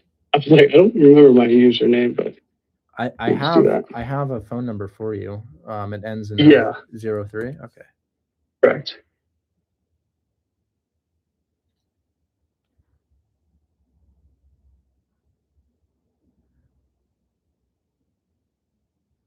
Hopefully this goes through. I just sent that now. Did you get a Venmo for me? Should pop up here in a few seconds. Gosh, I hope so. I sent it to the phone number in the DMs. Yeah, it should be good. If not, it's not that big of a deal. But thank you. Well, I hope somebody random didn't get it. Do you have access to your Venmo? I do have access to my Venmo, but for some reason I cannot find my phone right now.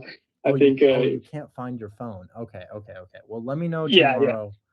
Let me know tomorrow as to whether or not you actually got it. Perfect. I'll be on live too. All right, perfect. Okay, guys, talk soon. That's my stream for today. That's our 3 hours. Told the realtor yesterday you'd give him a call tomorrow. I need your help. Don Z's. Sorry, I didn't have that on my schedule, but I'll bring you up tomorrow. Tomorrow at 2 p.m. Remind me to bring up Don Z. Okay, I added it. Don Z, I'll bring you up. I'm sorry, I didn't have that in my reminders. I typically go by what's in my reminders. And I'm so sorry I didn't see that in my reminders, but I'll try to bring you guys up. I'm sorry, guys. I'm tapped. Just 3 hours. Notice that I cannot stop talking this whole time. Like it's got to be a constant stream of yap, which is, I know 3 hours of work is not very much, but like nonstop. Anyways, guys, I will catch you. Yeah, honey beehives. I love coffee. I will catch you guys on the next one. Thanks so much for hanging out with me. And there's probably somebody else who can answer your question as well. And guys, remember, if you need to contact my team, I am not the only way. Go to support, #support. You've got a support tab. It's heavily monitored. I pay people thousands of dollars per month to monitor this support tab. So make sure to use it, guys. It's there for you. So I'll catch you all on the next one. Got it. Thanks, Bye-bye. Richard. Oh my gosh. All right, guys. Catch you on the next one. Instagram. The link is going to be in my bio. As everybody on TikTok, thanks for watching. I appreciate it. Link is also in my bio. Bye-bye.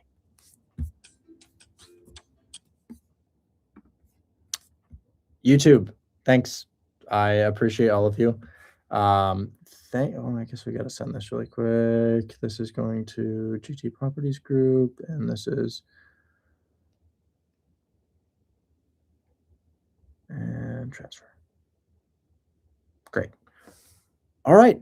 Thank you. I appreciate all of you, and we will catch everybody here on the next one. Bye, guys.